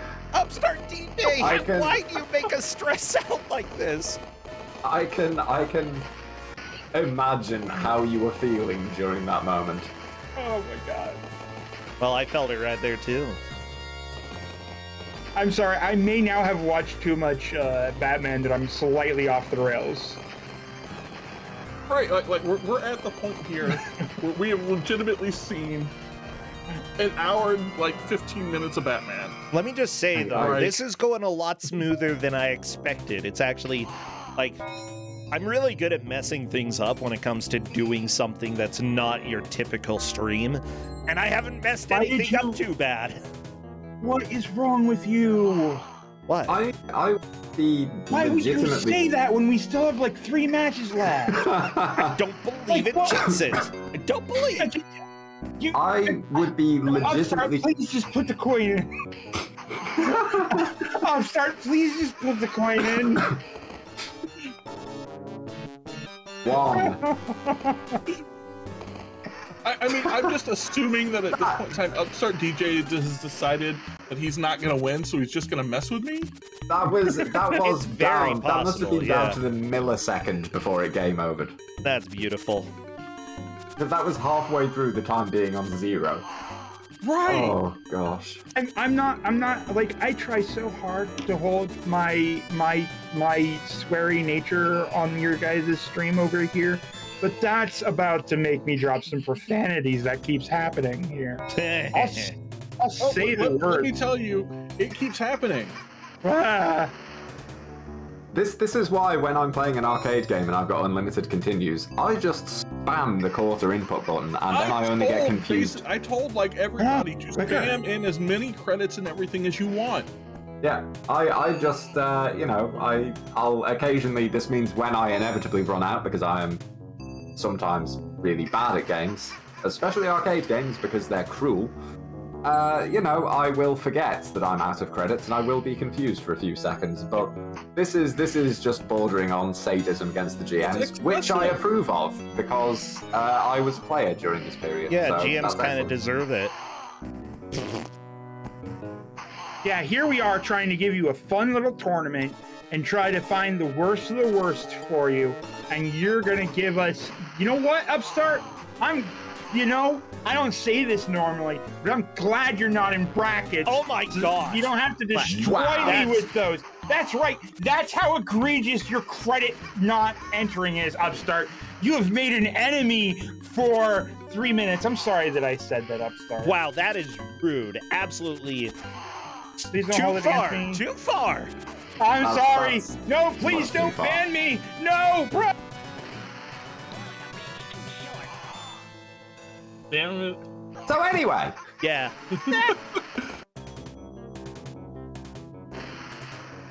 Oh my gosh, this is exciting.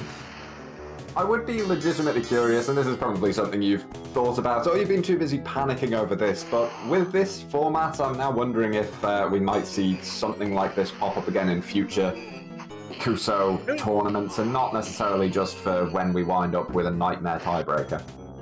I mean, maybe. So, it's just one of those things. Like this feels kind of like we've got another option now. Yeah. So I would argue maybe, right? It honestly took a lot of planning, right? I mean, like the amount of effort and everything to make it happen was definitely more than your standard match, right? It was a lot less than trying to do like 5 separate matches, right? Yeah, I do think that when it came down to a tiebreaker, considering that we didn't know there was going to be a tiebreaker before, this still ended up being like making the most sense. We had a pretty good feeling, like it was. Yeah, we had a good feeling of that. We just didn't know how many, right? Is what it was going to come down to. And let's just do this as an intro tiebreaker when we start things off to whittle out 100 contestants immediately. I mean, so maybe, right? And so that comes down. It comes down to a lot of questions, Faizu, that right, like ended up working out here. You know, I was planning on not worrying about, right? You know, in that I basically had to have a game that I could hand out that I didn't think very many people were going to have, right? So that if somebody weren't blind to it, it wouldn't feel like, you know, we were catering to any one person or anything like that, right? Yeah. So there's definitely some levels of difficulty with this, right?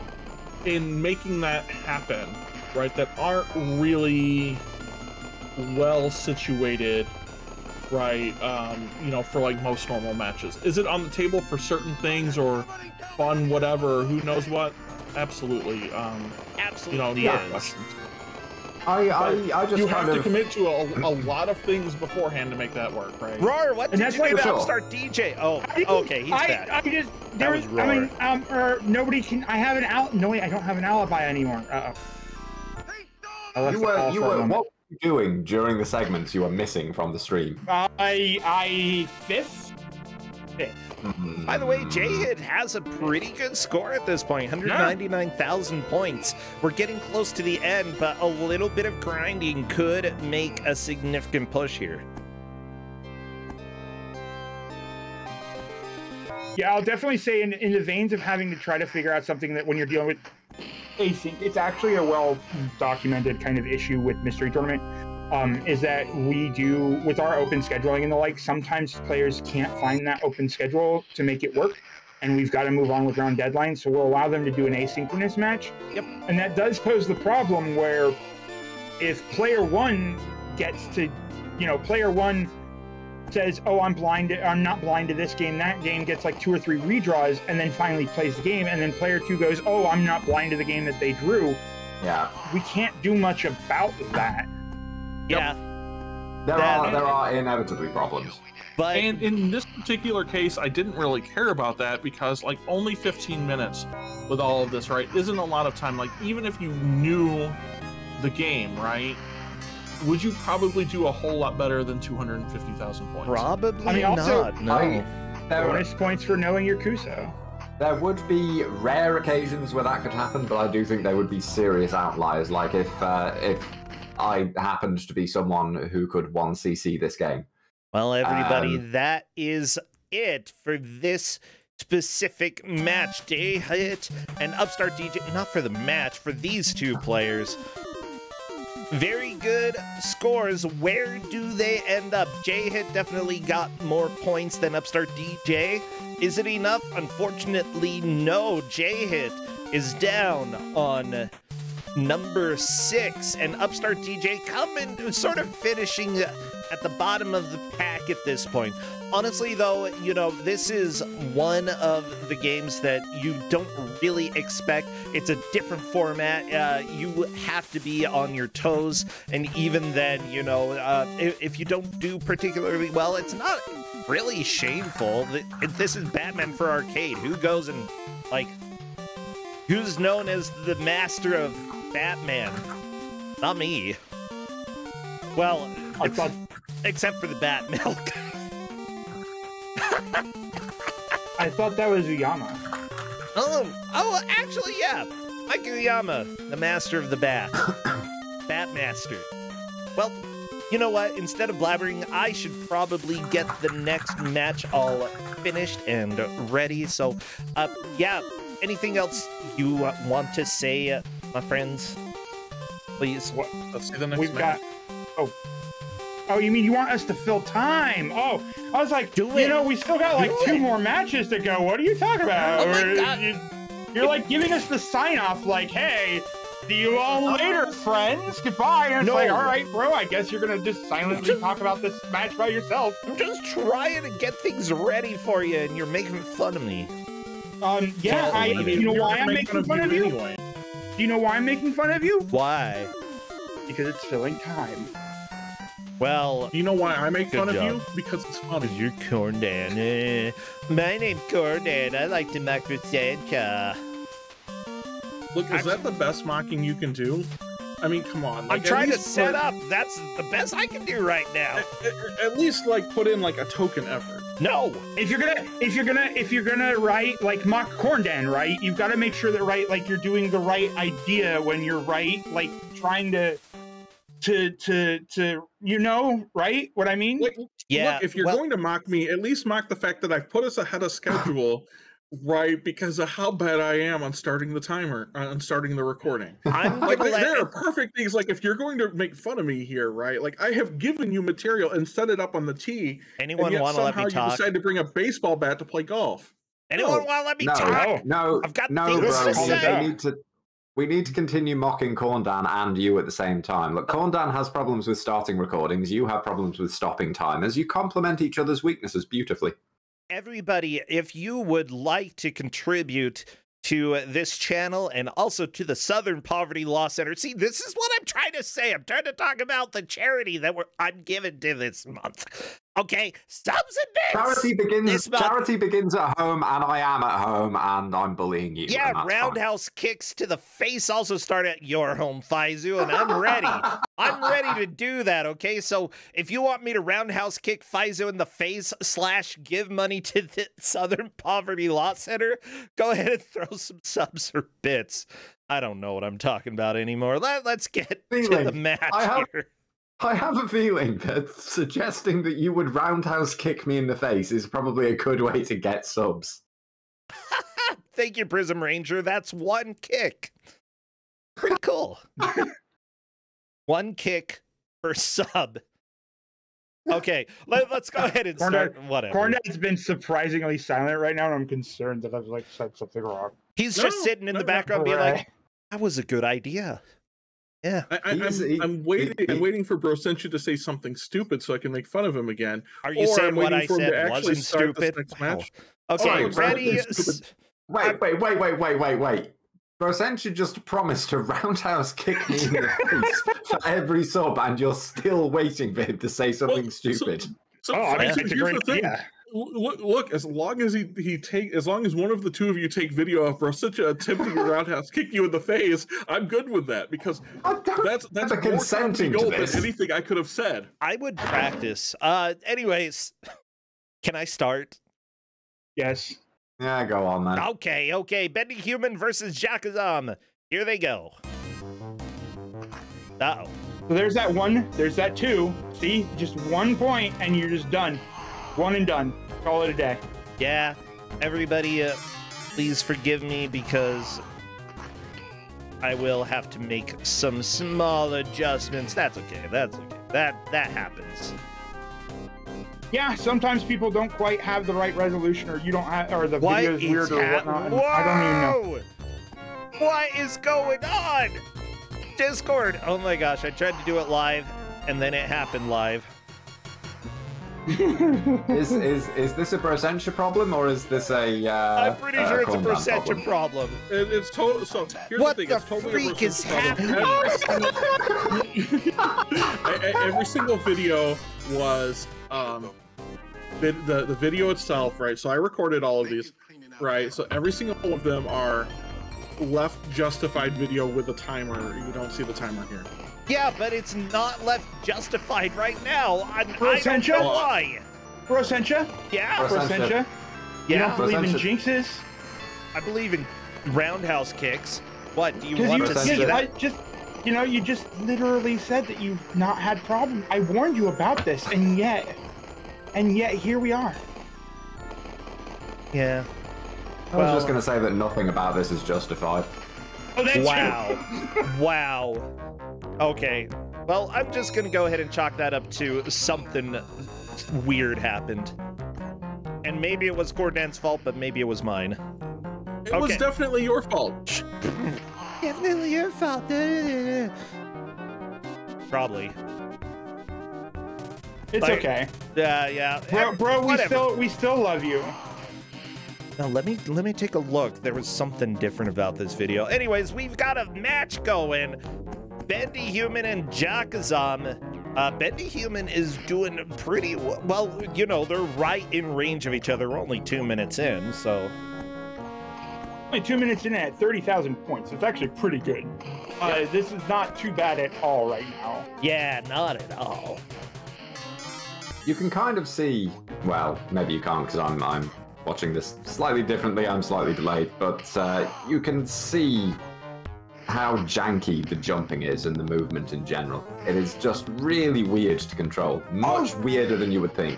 Oh yeah, we didn't mention, by the way, that jump kick is I'm that man. That jump kick is I'm that man. So the jump button, you have to hold down the jump button in order to get the big jump, but if you're nearby an enemy, he won't do the jump, he'll kick.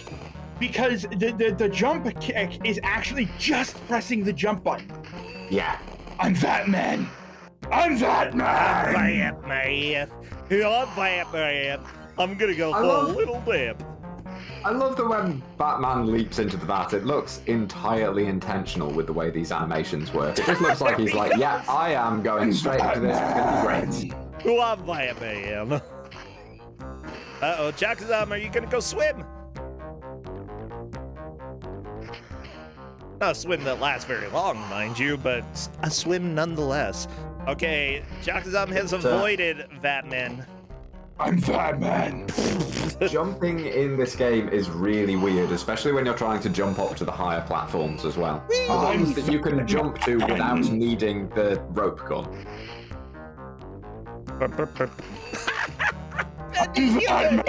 Jakazam notices the 3-time score.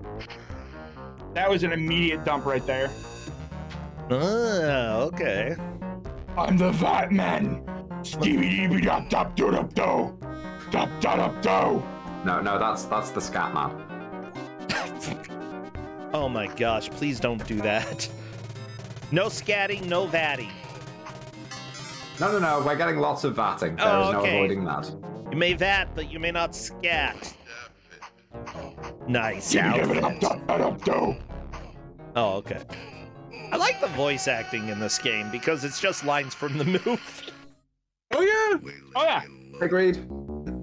My favorite part about when you have lines from the movie is like any of the movies, like I don't know an example off the top of my head, which means that I might be completely lying, but I swear I've seen a game where they used clips from the movies, but there's like background music going on and you can just hear it because they just ripped it straight from the movie. I have definitely seen that in a few games that pulled stuff from the movies, especially in the early 90s. Oh yeah. And it was usually hilariously compressed to the extent that it makes GIFs look like a work of art. So Jakazam progressing, just pushing forward. Bendy Human is also pushing forward. That's all you do in this game is you just press forward because, quite frankly, death doesn't matter. You're Batman. You don't die. You just put in more credits. We've established the fact that if you press forward, you get points. True. I mean, considering that Bruce Wayne is incredibly wealthy, he probably could credit feed life. Like, just be like, hey doctors, here's $1 million, bring me back. I don't know if that's how it works. I think so.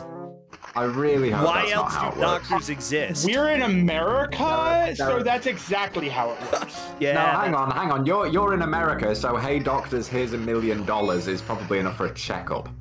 That allows you Pretty to much. be pregnant.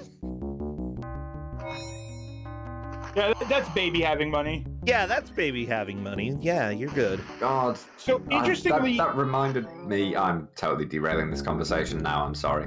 I'm not sorry. Go at all. for it. Yeah. I watched a video on YouTube of UK doctors reacting to the prices of things in America, like routine surgeries, things like that, and they were stunned at the costs. It's a really fascinating video. I'm going in for a for carpal tunnel shortly, and luckily I'm on Medicare, so I actually have some degree of reasonable health insurance. Okay. But I would love to see how much that bill should have been without it. Like, oh geez, well Justin got hip surgery. You can imagine how that went. oh yeah, terribly. Yeah. Well, I mean, the surgery was good, but holy crap, it is so expensive. I think we finally have all the bills paid off for that, luckily. Jackazam now avoiding it. So that was the thing I was going to mention, is that Jackazam was like knew about the weapons, and we saw it earlier when she did a dump of it, but then she was starting to just walk up and grab the weapons. It was really weird to see. Yep, she definitely knows right now. She went through all those batarangs, avoiding that pickup as much as possible. There we go. She definitely knows. It was just a part of it where she was just moving forward without a care, which was weird to see. Yeah, Jackazam has been in the bracket before. I'm not too surprised that she is doing great here. I mean, and given that she was also in the 30-point match, right? It was the only one who wasn't already basically guaranteed a trip to the brackets, and basically got unlucky. I mean, she is very good at what she does. Oh yeah, for sure.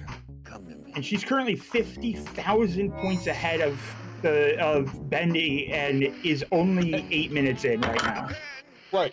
So at this point in time, Roar messages me, right? Something like that, like, how's everything going with this? Right? And I'm like, oh, Jackazam is I'm doing the match with Jackazam, and you know, she's got like 6 minutes left or something like that, and she's like only 20,000 points from like being in the head, right? Being in the lead.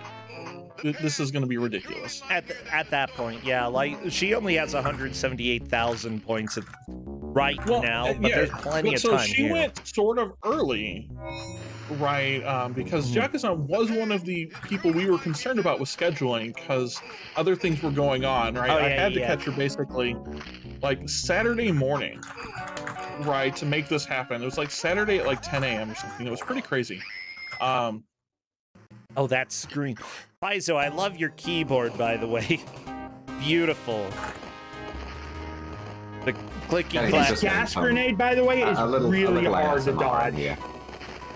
Oh, sorry. Yeah, so you messaged Blasphemous Roar about this point, and we're like, oh, Jackazam was just great. Like, oh yeah, Jackazam, right, was going to demolish everything, right? At this point in time, the high score on the leaderboard was like 210,000 points or something like that. Okay. You're like, okay, she's on good pace here. Here she is going against the Joker. Let's see what she does with his weapons here.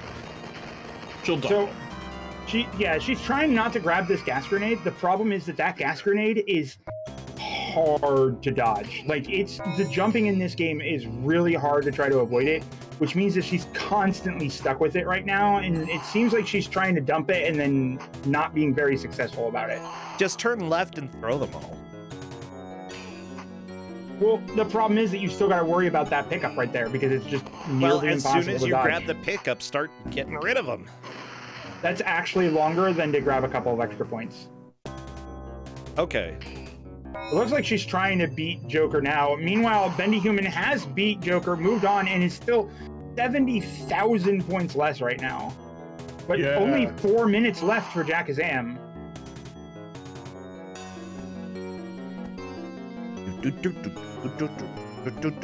I'll have you know, right, this is not appropriate to anything, but since we've derailed the conversation like a bajillion times already, that you know, I have a co-commentator over here, Smokey the Adventure Kitten. My cat. Yeah. I'm so happy about you, little kitty friend. My new cat. So you guys can see. Yeah, I think I might have to share a picture somewhere else. Wait. Oh, I can't go see it. I'm watching a match. I tried to click and then it immediately like Discord dropped, and I was like, you know what? This is now I don't get to see Cat anymore. I got to see Cat for one moment. I'm so mad at you, Discord. I put pictures in the Discord. Oh, I good. saw Cat. Cat was great. You saw Cat? Wonderful, wonderful. My new cat is adorable. It's true. He is a very good cat. Jakazam is doing really, really well on points right now. Yeah. Like Cadis pointed out in chat, like this, Jakazam was like the first person, right, that we saw, and I mean, she was like, right, I think like 3 or 4 people in, and right, like even like this, it just felt like Jakazam knew, like, how to make sense out of the game. That's definitely the impression I'm getting watching this. Yeah. But she's still like, there's only 2.5 minutes, and she's still 40,000 points behind. Yep. Bendy, 154,000 points. Honestly, it's going to be very difficult for Bendy to catch up to where the other players have made it. I don't see Bendy getting there. Jakazam is still barely behind some of the other players, though. 221,000 points onto the next driving section.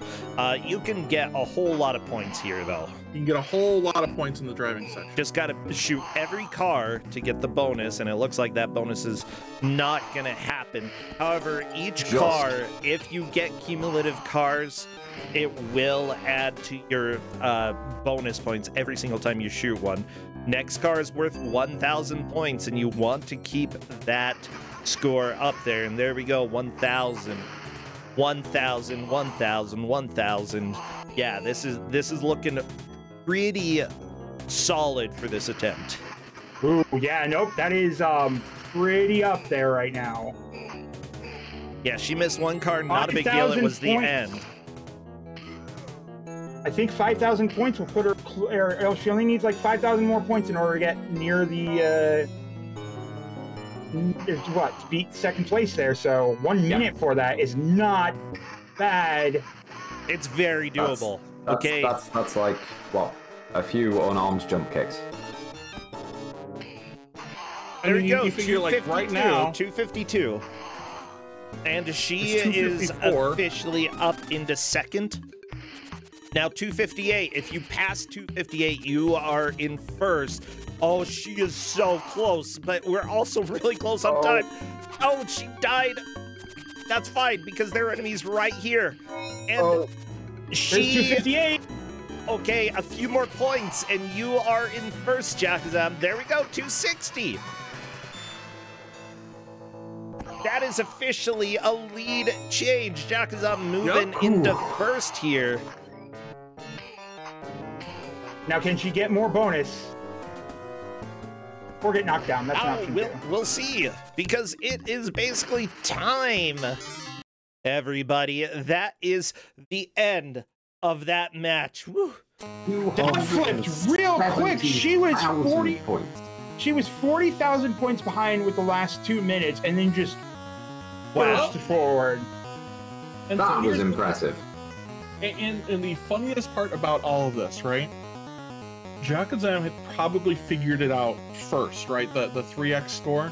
And so afterwards, when I asked her how it went, right, her first comment was basically that, you know, somebody else is going to figure this out, you know, like, because she figured out everybody's going to figure it out, and 270,000 points isn't going to be enough. Yeah, but that puts her into the lead here. Sorry, Lady T-Rex.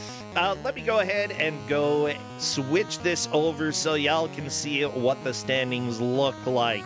Here we are, Jakazam, significant buffer there, 270,000 points. Starman at 258,000. Those are the two who are looking to move on, of course, depending on the next 2 sets that we have. We've got 4 more players who are raring to go, and by raring I mean they already recorded the videos and we just got to get them up soon. Yeah, so give me a minute or so. Actually, as a quick reminder, everybody, all subs and bits in October are going to the Southern Poverty Law Center. Feel free to drop those if you would like. We're going to run one last ad as I do set up for the second last match, and we are revealing the bracket themes after we see these next two matches. Yeah, Faizu? Subs and bits go towards the Southern Poverty Law Center, and also to Brosentia Roundhouse kicking me in the face. Heck yeah! Oh, geez. A dream is a wish your heart makes. Okay, see you in a minute. I won't kick you, Faizu. I promise. You realize they can still hear you. You shouldn't say that. Also, I don't believe you. Have I ever kicked you in the past? No, but you've never really had the opportunity. Give it time. True.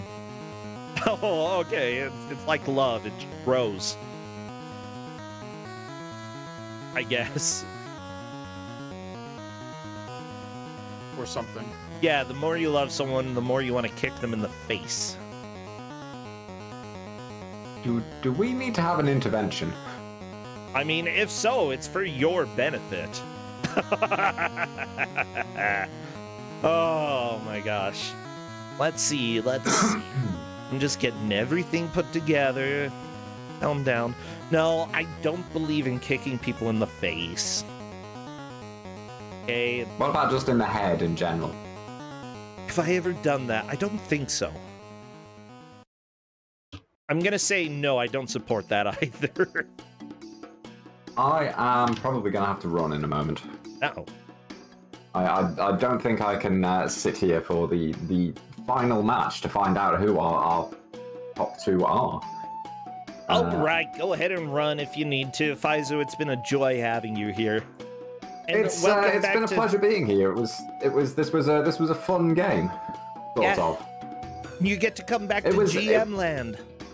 Oh, I absolutely will.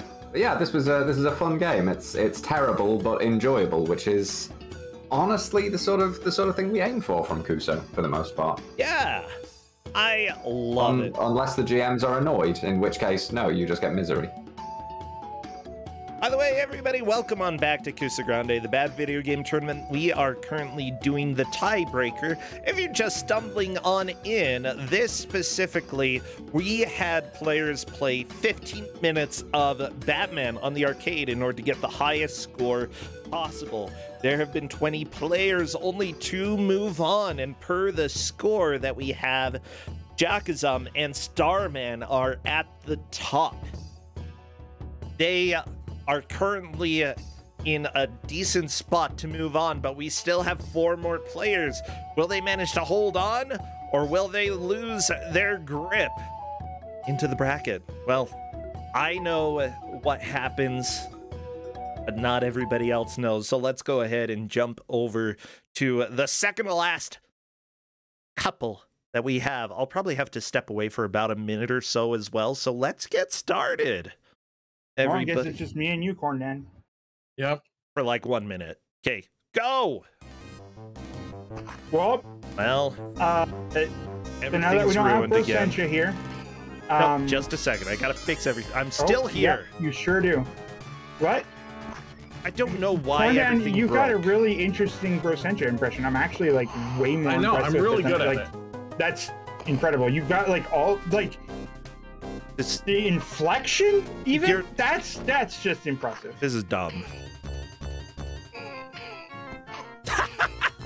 And like you've even got his half-hearted responses to fighting back down. Like that's just I'm stepping away, but bravo.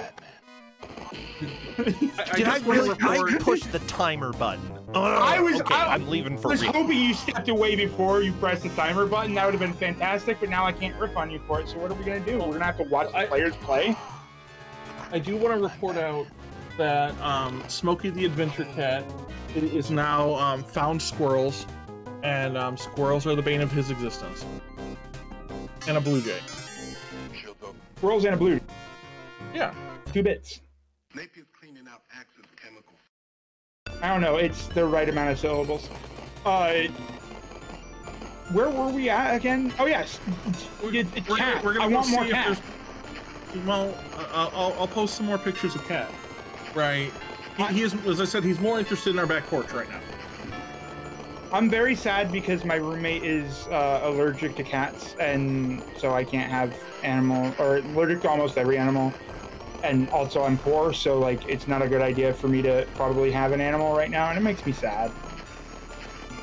So I have to enjoy cats vicariously through my friends.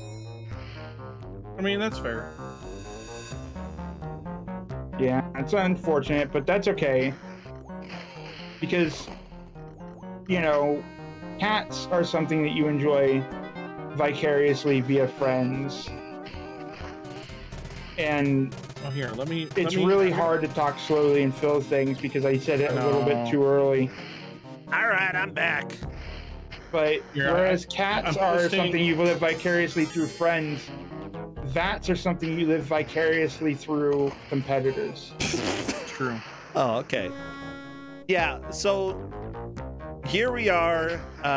Realize, everybody, the players are about 30 seconds ahead of my timer because I guess it just didn't want to start today. And also, I'm going to go ahead and blame Bendy Human for the capturing issues. Why? Because I don't know. It was their video that messed it up for me, even though Bendy Human didn't record it and CoreNdan did. I'm still blaming Bendy. Wait, were there no VATs? There was no VATs. I went for the cat's VATs vicarious thing, and there was none of them. And now what do I do? What do I do? No. Can't do anything about that. I know. I'm not ordering food anymore. I'm just gonna cook something and be sad. For all of you guys who, like, you know, didn't get to see Smokey the Adventure Kitten, right, on camera, right, because you didn't. Yeah. I did put pictures of Smokey the Adventure Kitten in the Discord. So if you're not in the Discord and you want to see pictures of the cats, join the Discord? Yeah, that is a decent reason to join Discord, to see pictures of cats, I guess. It's also where all of the players and competitors go in order to prepare for the matches. We will be having signups probably in December for the 7th Kuso6rande, because I guess we're still going. You know what else the Discord's really good for? What? Supporting Bro Senshi and all of his endeavors, keeping up on the announcements, and helping contribute to the stream, which also helps contribute to things like the Southern Poverty Law Center, which you contribute to by doing all of the Discord or by subscribing during this month. So if you have like those free Amazon Prime subs and you want to not just give it to somebody useful, you could give it to somebody even more double useful, because you support both Bro Senshi and the Southern Poverty Law Center at the same time, instead of giving Amazon free money or instead of not taking money out of Amazon pockets. And you get cool things like this emote, which I'm surprised we haven't used like 5,000 times every time we go into VATS. I mean, look at how good that emote is. Yeah, the no, that's a good emote. Yeah, I honestly need to go and check out all the emotes that we have on Twitter or on Twitch, because I know some of them are used a lot less than others. Wait, did I? Oh my gosh, I forgot to do something, which was to make emotes appear in front of people's names. I'm gonna go ahead and do this and hopefully not mess it up real quick. Oh God. Oh, you decided to do this at the 16th or at the second of the last match? Oh, you really are toying with fate, aren't you? I love playing with fate, okay? What else am I gonna do?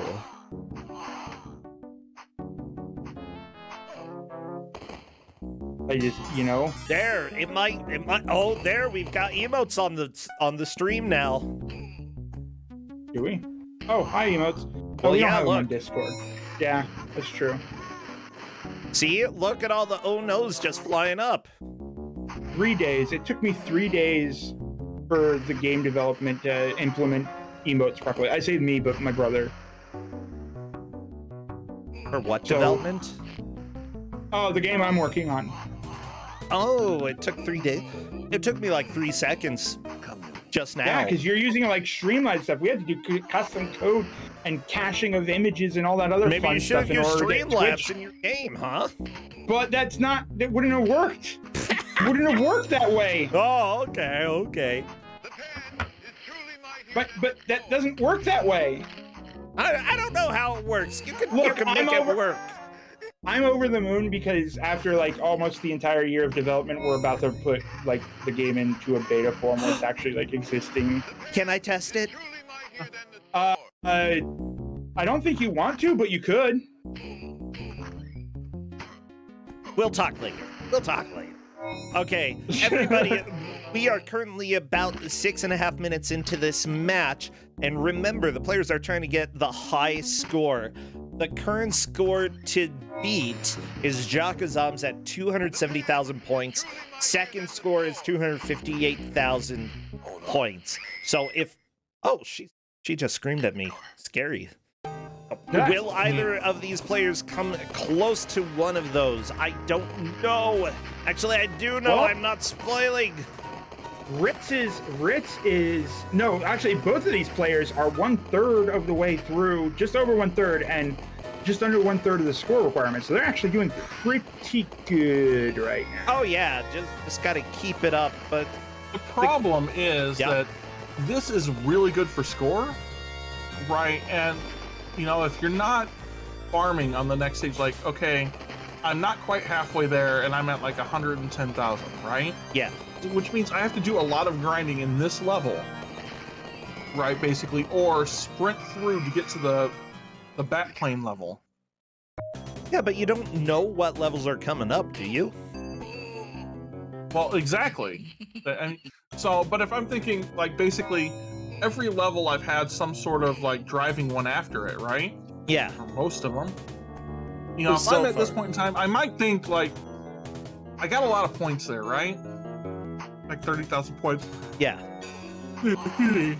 I'm just, you know, if I push, right, I can probably just get there and then move on. That's like another 30 or 40,000 points, probably, right? Mm-hmm. Yeah, Okami... Like the other thing... Oh, go ahead. Oh, well, like the other thing I wanted to quickly mention is I just realized that that's not the case. They're actually 1.5 minutes or so ahead of where they're at right now, because of the timer kerfuffles to start. It's like 30 seconds. 30 seconds. I wasn't that bad, Miss Roar. I don't. No, it's not an issue of you being bad. It's an issue of me having no idea what concept of time is. You know, it's like to go to bed at 3 p.m. because I'm being well acquainted with that this week. Even if it's a good solid minute, right? I mean, I think the point really still stands. If you're not doing grinding, right, for points, you know, somewhere in here, right? That... Yeah. The thing is, the game is, like, it's clear enough. It pops up the numbers for every time you get points. So, you know, you should be paying attention to the points that appear underneath your score so that you can see, is what I'm doing being effective? Is what I'm doing going to actually get me close to a new high score? And I kind of figured on this, right? Like, giving this game out, I kind of figured here that, right, like, the game is very explicit, right? No weapon, 3x score. Yeah. So I kind of figured, right, that people would be very explicit about not using weapons, like, as little as possible, right, and then dumping them.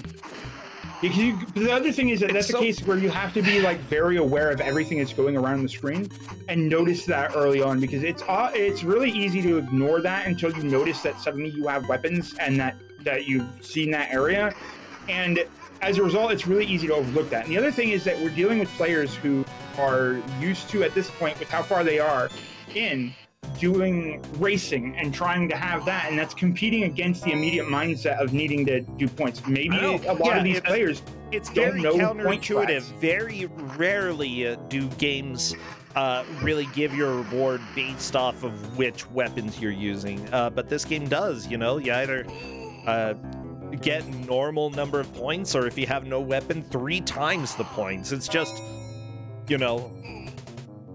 And that's one of the reasons that this got picked, right? Was exactly to your point, Roar, right? Like, you have to have that visual awareness. The game very explicitly tells you, right? You know, are you going to notice it though? And that's kind of the difficulty, right? Which makes this as a game choice for this sort of setup really interesting. Yeah. There's a bunch of extra lives to the left there.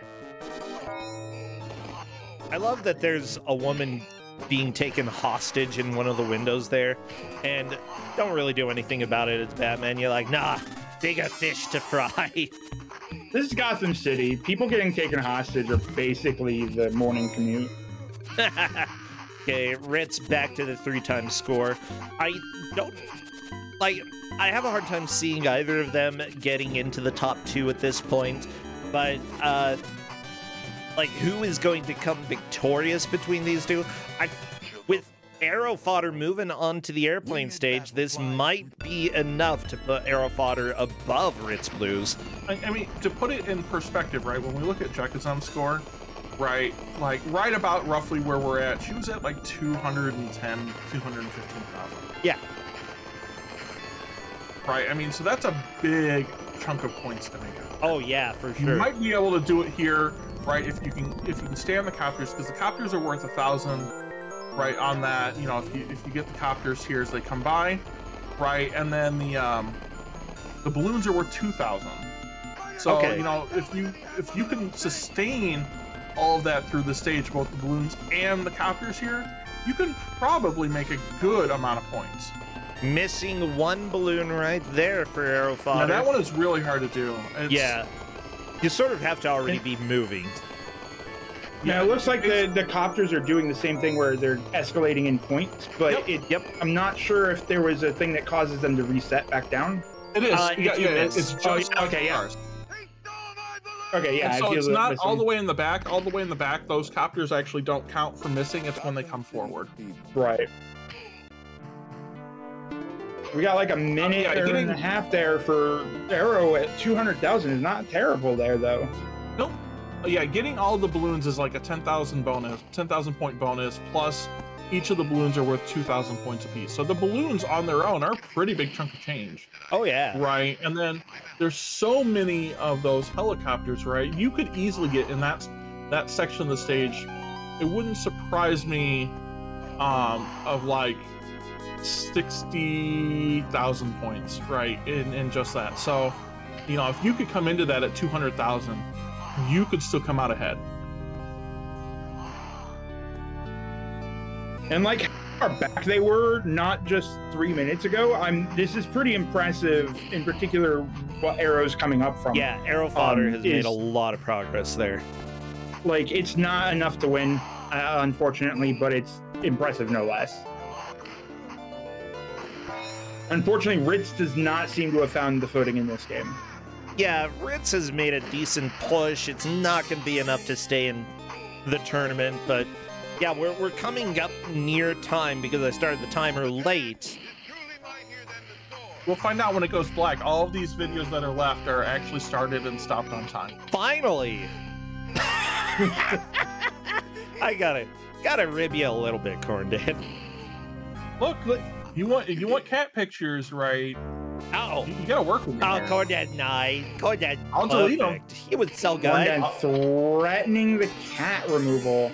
Also, look at this sudden score burst for Arrow here. It's very good. Oh, there goes the Joker. And that's and there goes the game. Yeah. Oh, well, I think watching this good pushes, I feel. I feel like watching this, I feel like I can say that anybody who hits the 200,000 benchmark, kind of sort of like, I can call them as getting the game. Yeah, they've grasped all of it. So let's go ahead and check out where the scores lie here. It looks like Arrow Fodder moving in just under Faizu at 229,352 points. Ritz Blues over on the right side, currently sitting in 12th point at 12th place, 184,000 points. So yeah, they had good pushes. Still really impressive. Like, Arrow Fodder, as far as I'm aware, is a new player this year and had an amazing push right there. Seriously. Oh no, saying in chat, I didn't notice the 3-time score multiplier until the last level. Yeah! That would do it for you, Arrow Fodder. Arrow is Arrow's joined Mystery Tournament a couple times now, I think, or at least once before, and proved themselves a pretty solid competitor, if I recall. So it's no surprise to me that Arrow did pretty well there. And 5th place in 20 is nothing to sneeze at. Honestly, it's really not. Oh yeah, like seriously, this. Just last year's MT. Okay. When you've got 20 people and only 2 are moving on, you know, even purely random, it's a 10% chance to be able to be up in the top half, you know, says a lot. And to be in the top quarter at this point, you know, you might be pushed down after this final match. You might not be pushed down. Still, it is a significant place. And let me just say that whenever I am doing any of these matches, I struggle so much. And that you know, I'm just not very good at the mystery type tournaments. Even though I really enjoy playing in them, I am not great.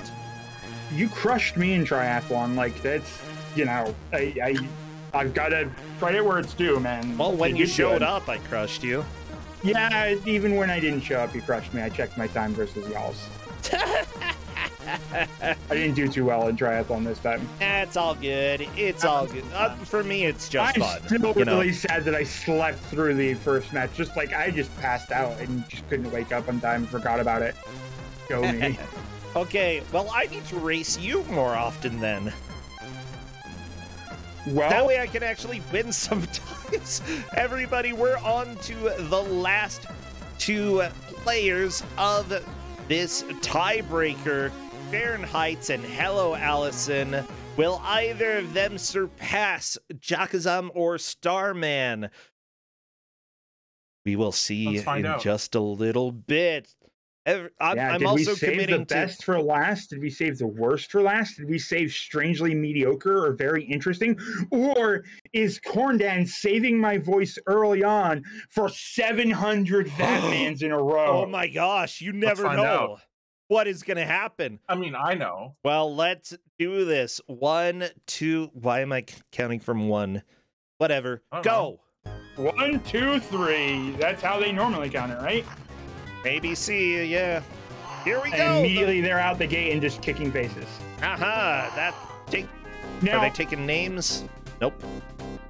Farron is a name that I definitely recognize. Was a competitor against me the first time that I did the triathlon and was very strong there. So seeing out the gate some pretty solid points here does not surprise me. I'm not as familiar with Allison so much. Hello Allison has always been a strong player as well. Like I was a little bit surprised that Faye didn't make it into the bracket right away. So honestly, these are 2 really good players going up against each other. Well, not technically going up against each other because they're going up against everyone. I mean, technically they are going against each other and like 7 or 18 other people. It's complicated, everybody. It's complicated. It's a giant Kuso6rande polycule. Yeah. Whatever. Here they are. Both of them essentially within 1,000 points of each other right now. The score to beat in order to make it into the bracket, they need to beat 258,810 poins. Both of them did not do too great against the cars though. That was a really that's a spot where you can get quite a bit of points, but you're not going to get as many points on that first car match though, so that's kind of okay. Yeah, that first one is nothing too dire as you're trying to get your footing on it. Yeah. Oh, we're waiting for the VATs. Everybody's excited. We know what's coming. Do we, though? Did Corndan save the VATs? Did we not save the VATs? I mean, we better have VATs. I hope we have VATs. Corndan wouldn't have denied us the show. I hope. We'll find getting out. Ready. I'm drinking some water here and just like scratching my throat, getting ready for all of the Batmans. Just. Okay, Allison, it's waiting for you. Come on. The VAT. Oh well, that guy just like pulled out his pistol and bam. Oh, very nice.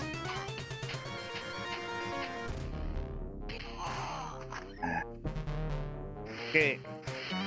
I'm not More sure vats than either Fallout. of the players has really noticed how score is affected based off of weapons.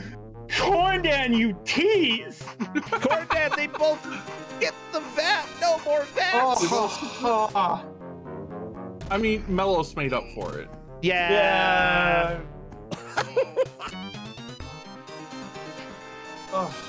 Melos, thank you so much. Jack getting knocked. Thank you so much for jumping into the vat like a million times, because that makes you the winner for the audience. The big question that I have, though, is does the VAT's total number greater than the players or equal to, or what?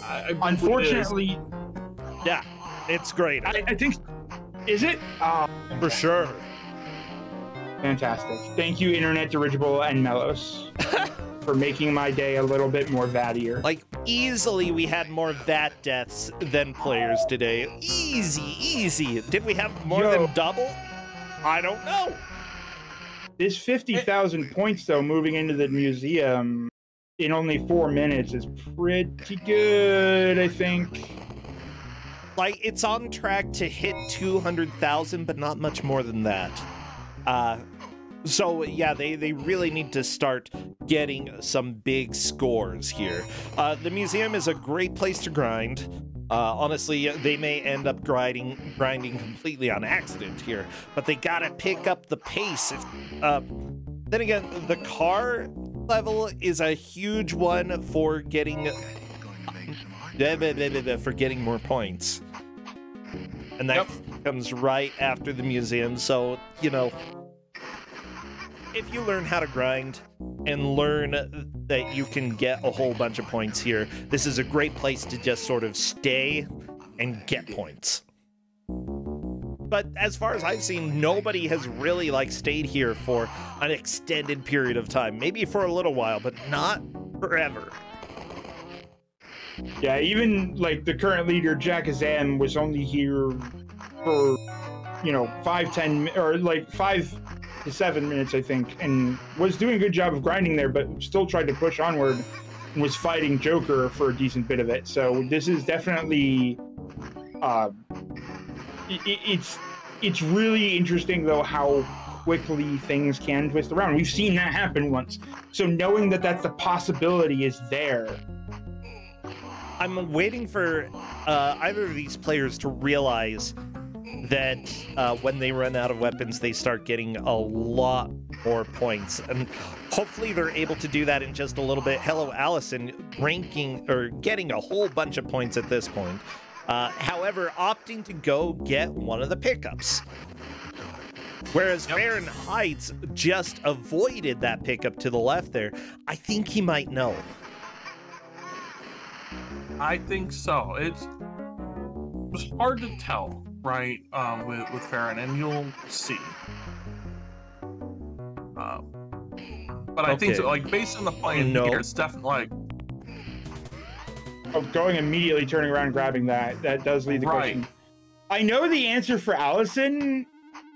Fid mentioned in chat that it was not noticed, with Arrow mentioning it as well. Yeah, Allison has commented that they didn't notice until the last level. They didn't notice. Okay. Well, there you go. There's your answer. Oh no, hello, Allison, getting discorded a little bit. That's all right. It happens to the best of us. No, I don't have that problem at all. I don't know what you're talking about. Okay. Oh, wait. Crap. I guess that means I'm not the best of us. Oh, no. My ego didn't need that hit. Yeah, Fahrenheit is still collecting more of the... Like, Fahrenheit is making up a decent amount of time with the score. 7 minutes in, just about to hit the 100,000. There we go. That's on pace for getting a little bit over 200,000. Not enough to move into first or second place, so something needs to change. Yeah. Well, remember, you know, once they... If he beats Joker, right, that car section can have a lot of points. Yep. We can see those points ranking up right now. Ooh, not quite yet, though. And like we saw, this is 2 minutes gave us 40,000 for Jackazam, so Allison has that chance still. Very as well.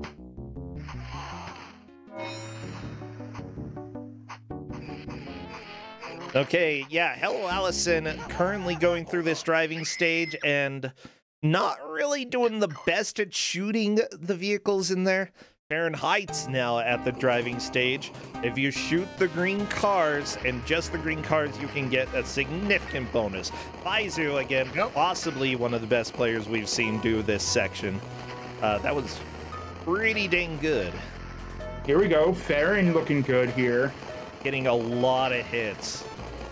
I think he missed one, but... No, there we go. Now we can see a few missed. Yeah, I mean, the misses are brutal here. Oh, right? yeah. You know? You lose a lot of potential points. Yeah, it's not quite sit on your hands worthy, but it's pretty dang close. Like you just massively missed out on potential points if you miss a car in the middle of the road. Still, the difference, you know, Fahrenheit has, what, 14,000 more points than Hell Allison at this point. I mean, basically, let's be honest, right? If you... Right, if you're at the max score, right, for that, and you miss a car, it's effectively costing you 5,500 points. Yeah, it's just by missing a single car. Well, I guess it's 6,500 points because you don't get the 1,000 for getting that one either.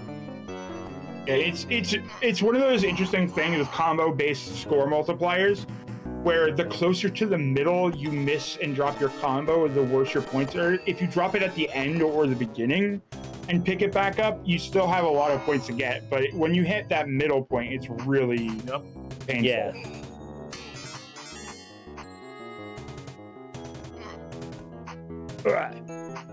I like the sound effects in this game. Well, I'm a fan. This is where with Farron, like, right, all through that end of the art, it's like, oh, he doesn't know, you know, does he not know about the bonus, right? But here he does, right? Like, very clearly, like, ditching batarangs and, you know, right? And so it was always really hard to tell, you know, while watching, does Farron really know what's going on or not? Right, you got 5 minutes left at 155,000 points. Well, yeah, maybe if you got a good grind, but part of the problem is that the only really halfway effective way, like not even then, because I'm realizing the landing stun, is that when you're trying to ditch those batarangs, you also can't move. So it's really hard to, because of the jumping in this, it's really hard to jump over the weapons. It's also really hard to ditch those weapons. Decide whether or not you want to ditch the weapons and not move for a moment, or if you want to ditch them. And I think we saw only one player actually was turning around and ditching the weapons off the left side of the screen, which was the most effective way to do so. So out of 20 people, only one person did it off the left. Was it Jackazam? Because I thought it was somebody else that did the left side. Also, I love these guys just floating down. It's the best. Okay. Yeah, Fahrenheit's is out of the weapon at this point, which means that these hits are going to deal, or, you know, help out the score quite a bit. Hello Allison starting to fall behind. I don't know if they will be able to catch up. However, Fahrenheit's is not grabbing weapons at this point. I think, or nope, accidentally jumped down. I mean, that's something that happens too. Okay, chat has informed us it was Lady T-Rex that was doing it. Ah, yeah, Lady Rex. I mean, there is a reason Lady Rex has a really good score. But she currently has 4th, I think. 4th? Yeah. 3rd? Yeah, caught onto the weapons really early on, was doing a good job of ditching them out the left side. Unfortunately, did not find the best grind spots to work with, so that's going to be big. But also note that Farron is, with 3 minutes left, has jumped that score up quite a bit now, but still would need 90,000 to reach Jackazam. So that's going to be. But like, if you're going to do it, this is like the perfect spot. Yeah, look at this right here. Yeah, this is 2,400 points because of these jumps. This is significant. Like, this might be, is this where we're going to see a change here? There's the stopping there as if I think maybe an intent to die. Oh, grenade to Batman's face. Considering that death doesn't affect you score-wise, it's completely fine to go back, have these enemies respawn, and go through them again. It's what, like almost 15,000 points per loop that you're doing here? It's significant. It's just, you gotta do it. Yeah, look at this score going up. We've got 2 minutes left. Fahrenheit's just getting a lot of points here. And I don't know, I'm looking at this trying to decide whether or not Farron is intentionally trying to take these deaths here or is trying to figure out the jump. Because the movement is certainly, no, that is, so Farron locked into that really good spawn there and did not continue moving forward, did not realize what they were doing. Yeah, that was a like perfect with a minute checkpoint. and a half left, right? Like, so we're seeing this, like, okay, there's 40,000 points to go, right? There's a couple other places that you probably could, right? Like, if you got down all the way down to the floor here, there's a bunch of other guys here. You know, as long as you didn't pick up the batarang, right, which you can avoid, yeah, you could probably come out. So I'm like, okay, you know, I'm thinking at this point in time, we got like a minute left, a little more than a minute left. It's possible. Yeah. Oh, Batman, no! Yeah, he had the grind, like, had it, but I don't, like, he didn't realize that he had the grind. I don't think that was on the mind there. Well, that or he was like, you know, maybe if I keep going, I'll get points for finishing the level, and maybe that will be more significant, but, oh, yeah, he lost the grind, and simply put, you know, once you have a new checkpoint, it might be a little bit difficult to go back at all. Like, right, but like right here is like the perfect. And but there's also 250. Wait, there's 8,000 though. Can Farron? Is this possible? There's only 15 seconds left, but if I don't think not anymore. Not once you didn't take that. If Farron had died there without batarangs, could have actually turned this around, but. That is it. Literally. That is the end of the match, so everybody. Close. Yeah, it was so close. So give me a second. I will get the scores updated for everybody. I actually thought Farron was about to turn that around and get it. That was not so close. Yeah, still a very impressive showing there from Fahrenheit. Yeah. I'm really glad we got to see that. And hello, Allison, as well.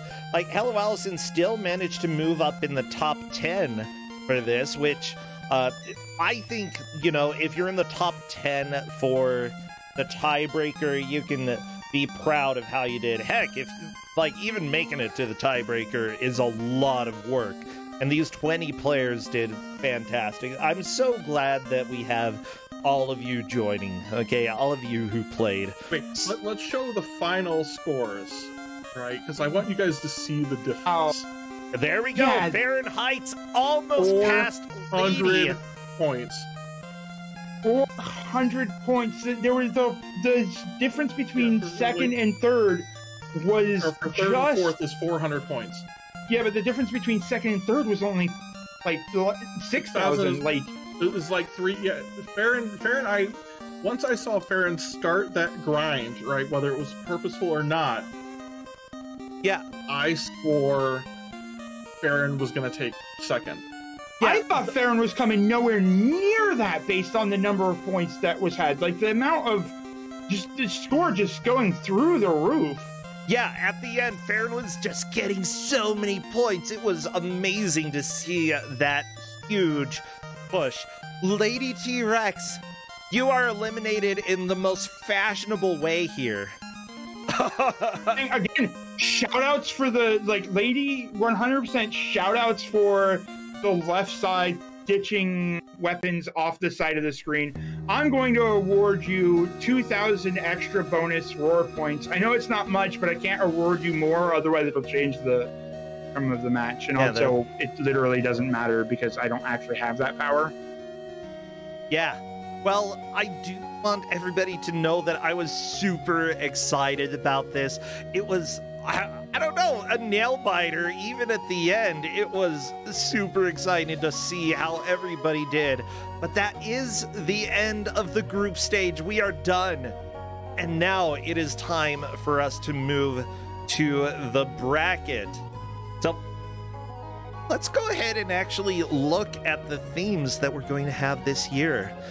There are some basic themes that you will recognize. What?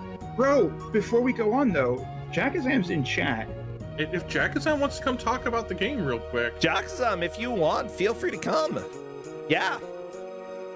Because you were #1 in the tiebreaker. Yeah, if you just jump in general voice, you can come and chat with us and talk about your experience with this. And Starman, if you're here, Starman as well. Yeah, both of you are moving on. Feel free. Just, just hop on Discord in general and we'll drag you in. Meanwhile, let me go ahead and do the transition over to the various things. Starman is here. Hello there, Starman. And Jackazam, there we go. Hello to all of you. Hello. Hello. Oh my gosh, congratulations, Jackazam. You are the victor of victors. Yeah. That was so stressful to watch, honestly. I was watching with a couple of friends on a voice chat and just watching myself play it back, and I was just yelling at my past self, like, what are you doing? Get rid of the weapons. That's not getting you points. Don't you love it? Like, retrospectively, you can just see, crap, I failed here and here and here, but it was still good enough. Yeah, Yeah, like I was surprised. I didn't think I was going to get through. After I spent like 4 or 5 minutes on Joker, I think after the match I said to Corda, I was like, yeah, I'm definitely not getting through. I think I said I thought somebody could get 1,000,000 points if they could farm properly, because I knew there were some really good farm spots, but honestly, this whole time going into it, I was expecting there to be like some 300, 400,000 from like farming in the art gallery. Yeah, there's one spot in there that's just really good. That is pretty intense. intense. The spot that Farron was, right, I think it's probably the best one. But yeah, there's a couple in the art gallery that were really good too.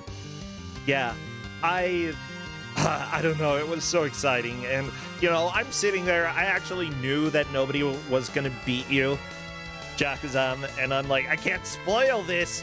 I'm really excited. It's probably going to freak her out. And it did a little I won't bit. lie, I definitely scheduled some of these where they were at to try to ramp up tension a little bit. Farron was a good, like, the Farron play right there at the last video was pretty good. Like, from an organization, I'm just giving you my personal slow clap of good tension. Yeah, I liked that. It was a good amount of tension there. Oh my gosh. Well, Starman, you're here as well.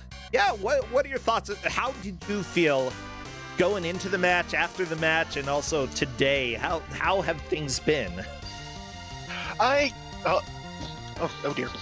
Can you hear me? Okay. Yeah. Okay, well, I felt when I finished, I felt like after 15 minutes, like 250k was like a low score. It's like there were spots I realized I could have farmed more effectively. Oh, that's always fun! Oh my gosh. That had to be so stressful seeing that you were on the second place, or that you were in first place on the leaderboard for so long. We were one of the earlier matches that we showed off today. Like, how did that feel sitting there? Were you feeling more confident as time went on, or were you like, oh god, it's only a matter of time? More the latter. I was also just trying to keep my nerves down by not like only tuning in every now and then, so I wasn't like too Oh, Starman! Oh my gosh! Oh, that's so silly. This is just a silly little tournament that we do. I understand getting excited and nervous and stuff, but no need. It's just bad video games. like I said in chat when I realized I was moving on. Ah, yes, the greatest reward. The greatest punishment, one or the other. 20 enter, 18 leave. Yeah. So, and you're not one of them. Congratulations to everybody who has played. Thank you to everybody who has joined this year. It's been a lot of fun to watch both newcomers and oldcomers. I guess that's what they're called as well. Because there has been a lot of cool moves that people have made. Jakazam definitely making the coolest move today, which was 270,000 points. Seriously, that was great. I do want to introduce the themes to everybody as well for this upcoming bracket stage. Yeah. Let me see if I can make this a little bit bigger for everybody here. Blah. Sorry. Hiding. Blah. Crappy, get out of here. What are you doing? Ugh. Okay, there we go. So, round 1 in the winner's bracket. The Iron GM, obviously one of the favorites that we have. Players will choose between 3 GMs. If you both vote for the same GM, you will get them. But if you vote for different GMs, then the one that neither of you chose will be the GM for that day. It's kind of Prisoner's Dilemma Plus. After that, Recurring Nightmares, but it's New Game Plus? Huh. Specifically, there will be games coming back that have been in Kuso6rande before, but instead of starting at the beginning, you will start either using a password or a save state, sort of in the middle of the game. You know, we have had plenty of games where we only get to see the first few stages, and it gets really boring. So, yeah, usually the games get significantly harder as they go on, so I'm super excited about for that Rise of the Robots final boss fight. Yeah. No. Oh, not yet. Sorry. Oh, no, not yet. The Kuso Gauntlet, everybody knows the Gauntlet. You have 10 challenges, an hour to beat them. Endurance round, 2-hour matches. Mutually assured destruction after that. Our GMs bringing out some of the worst games. And finally, the grand final. Oh, shoot. I forgot. I didn't change this. Okay, bam. Okay, for the losers bracket, there are a few others that get slipped in. A few other rounds. Do my eyes deceive me? Specifically games that look good, but that are not. That is the focus of that round. There is also Not Another Platformer. Basically, any game that is not a platformer is able to be shown there. And finally, the new one that is slipping in there, the 3 Bobsketeers. Specifically, there are some bad games that are short, and that round you will get 3 of them to try to beat. Yeah, those are the themes. By the way, the prizes, cash prize is staying the same this year. $500 cash prize to our grand champion, as well as a $250 consolation prize to the person who takes second. We are also giving the Wicker Man to all of the people in the bracket. And finally, up to $5 worth of games on Steam for the first person, and it ramps up for every round that you get through. So I'm really excited that we are able to give out prizes for the various players here. Good luck to both Jakazam and Starman. When it comes to the bracket, it is good to have you both moving on. Now, I'm trying to think. Anything else you would like to say, Jakazam, before we let you go? I'm not sure who I'm up against in the first round, but I'm guessing it's a rematch from that 30-point match, so hopefully it goes better for me next time. Well, let's go ahead. Cadis actually has the full bracket lined up. Bracket is already available. Yeah, so let me go ahead and post that in Twitch chat there so that you can see it. You are going up against Novasol. Yeah, let me see if I can get this up for everybody here. Okay, the bracket, yeah, very nicely centered here. Yeah.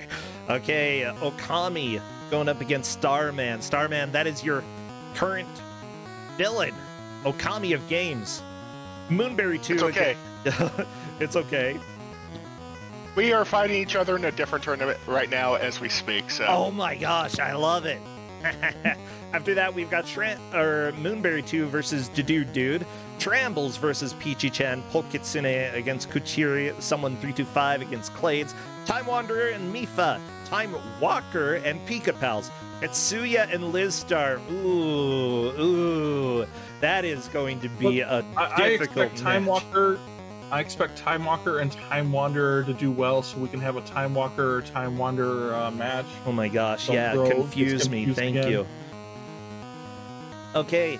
I'm gonna root for Time W in that fight. Novasol and Jakazam going up. Yeah, you get to go tackle Novasol. Novasol's a good player, but I know you are too, Jakazam. You honestly have gone high in my expectations. I think last year I put you fairly high as well. So that'll be fun. Studio against Windmaster. Alpha 5 and the Fizz. Polterghost and Chaos. Andy versus Genie. Oh, that one is a hot match as well. Hoo-hoo. Smebelbear and Some Girl. Escorian, Yagamoth, and finally Meta Knight and Time Stalker. We have 3 times. Time Wanderer, Time Walker, and Time Stalker. Yeah, there's also the whole losers bracket, so, you know, people have a chance. Even if they get a loss during one round, they still have another chance to stay in. If you would like to vote for who you think is going to make it where in the bracket, feel free to go to the link, which is challenge.com/Kuso6. Well, I think that's all that we have for today. Did you have anything else, Corndan or Blackness Roar? I do not. No, thanks for letting me tag along for this. This was a great watch. So, like, seriously, shout outs to Corndan for putting on the ordering of this to make it especially fun at the end. That's really hard to do some good decision of a thrilling watch when you already know the outcome. So. Yeah, it was a lot of fun. Seriously, this is the first year that we've done a tiebreaker like this. It worked out, I think, very well. And honestly, everybody had some impressive figuring out of how to make the mechanics of this game work for them. Well, depending on how things go, we may be able to start the bracket next week. So hopefully we will see everybody this upcoming weekend. Either way, we do have streams Tuesdays generally with Don't Make Us Bored. I will continue talking about the possibility of a board game night with friends. And I am still doing Action 52. Probably going to do some maybe tomorrow. Yeah, we'll see. I'll let people know on Twitter and Discord, though. Okay, I think that's it. Let's go and raid somebody. You know what? Lizstar is doing Myst on PlayStation Portable, trying to get a world record over there. And Lizstar is in the bracket. Let's go bother her and enjoy this. Ah! Well, we all know what the raid message should be, though. I'm Batman. Batman. I'm Batman.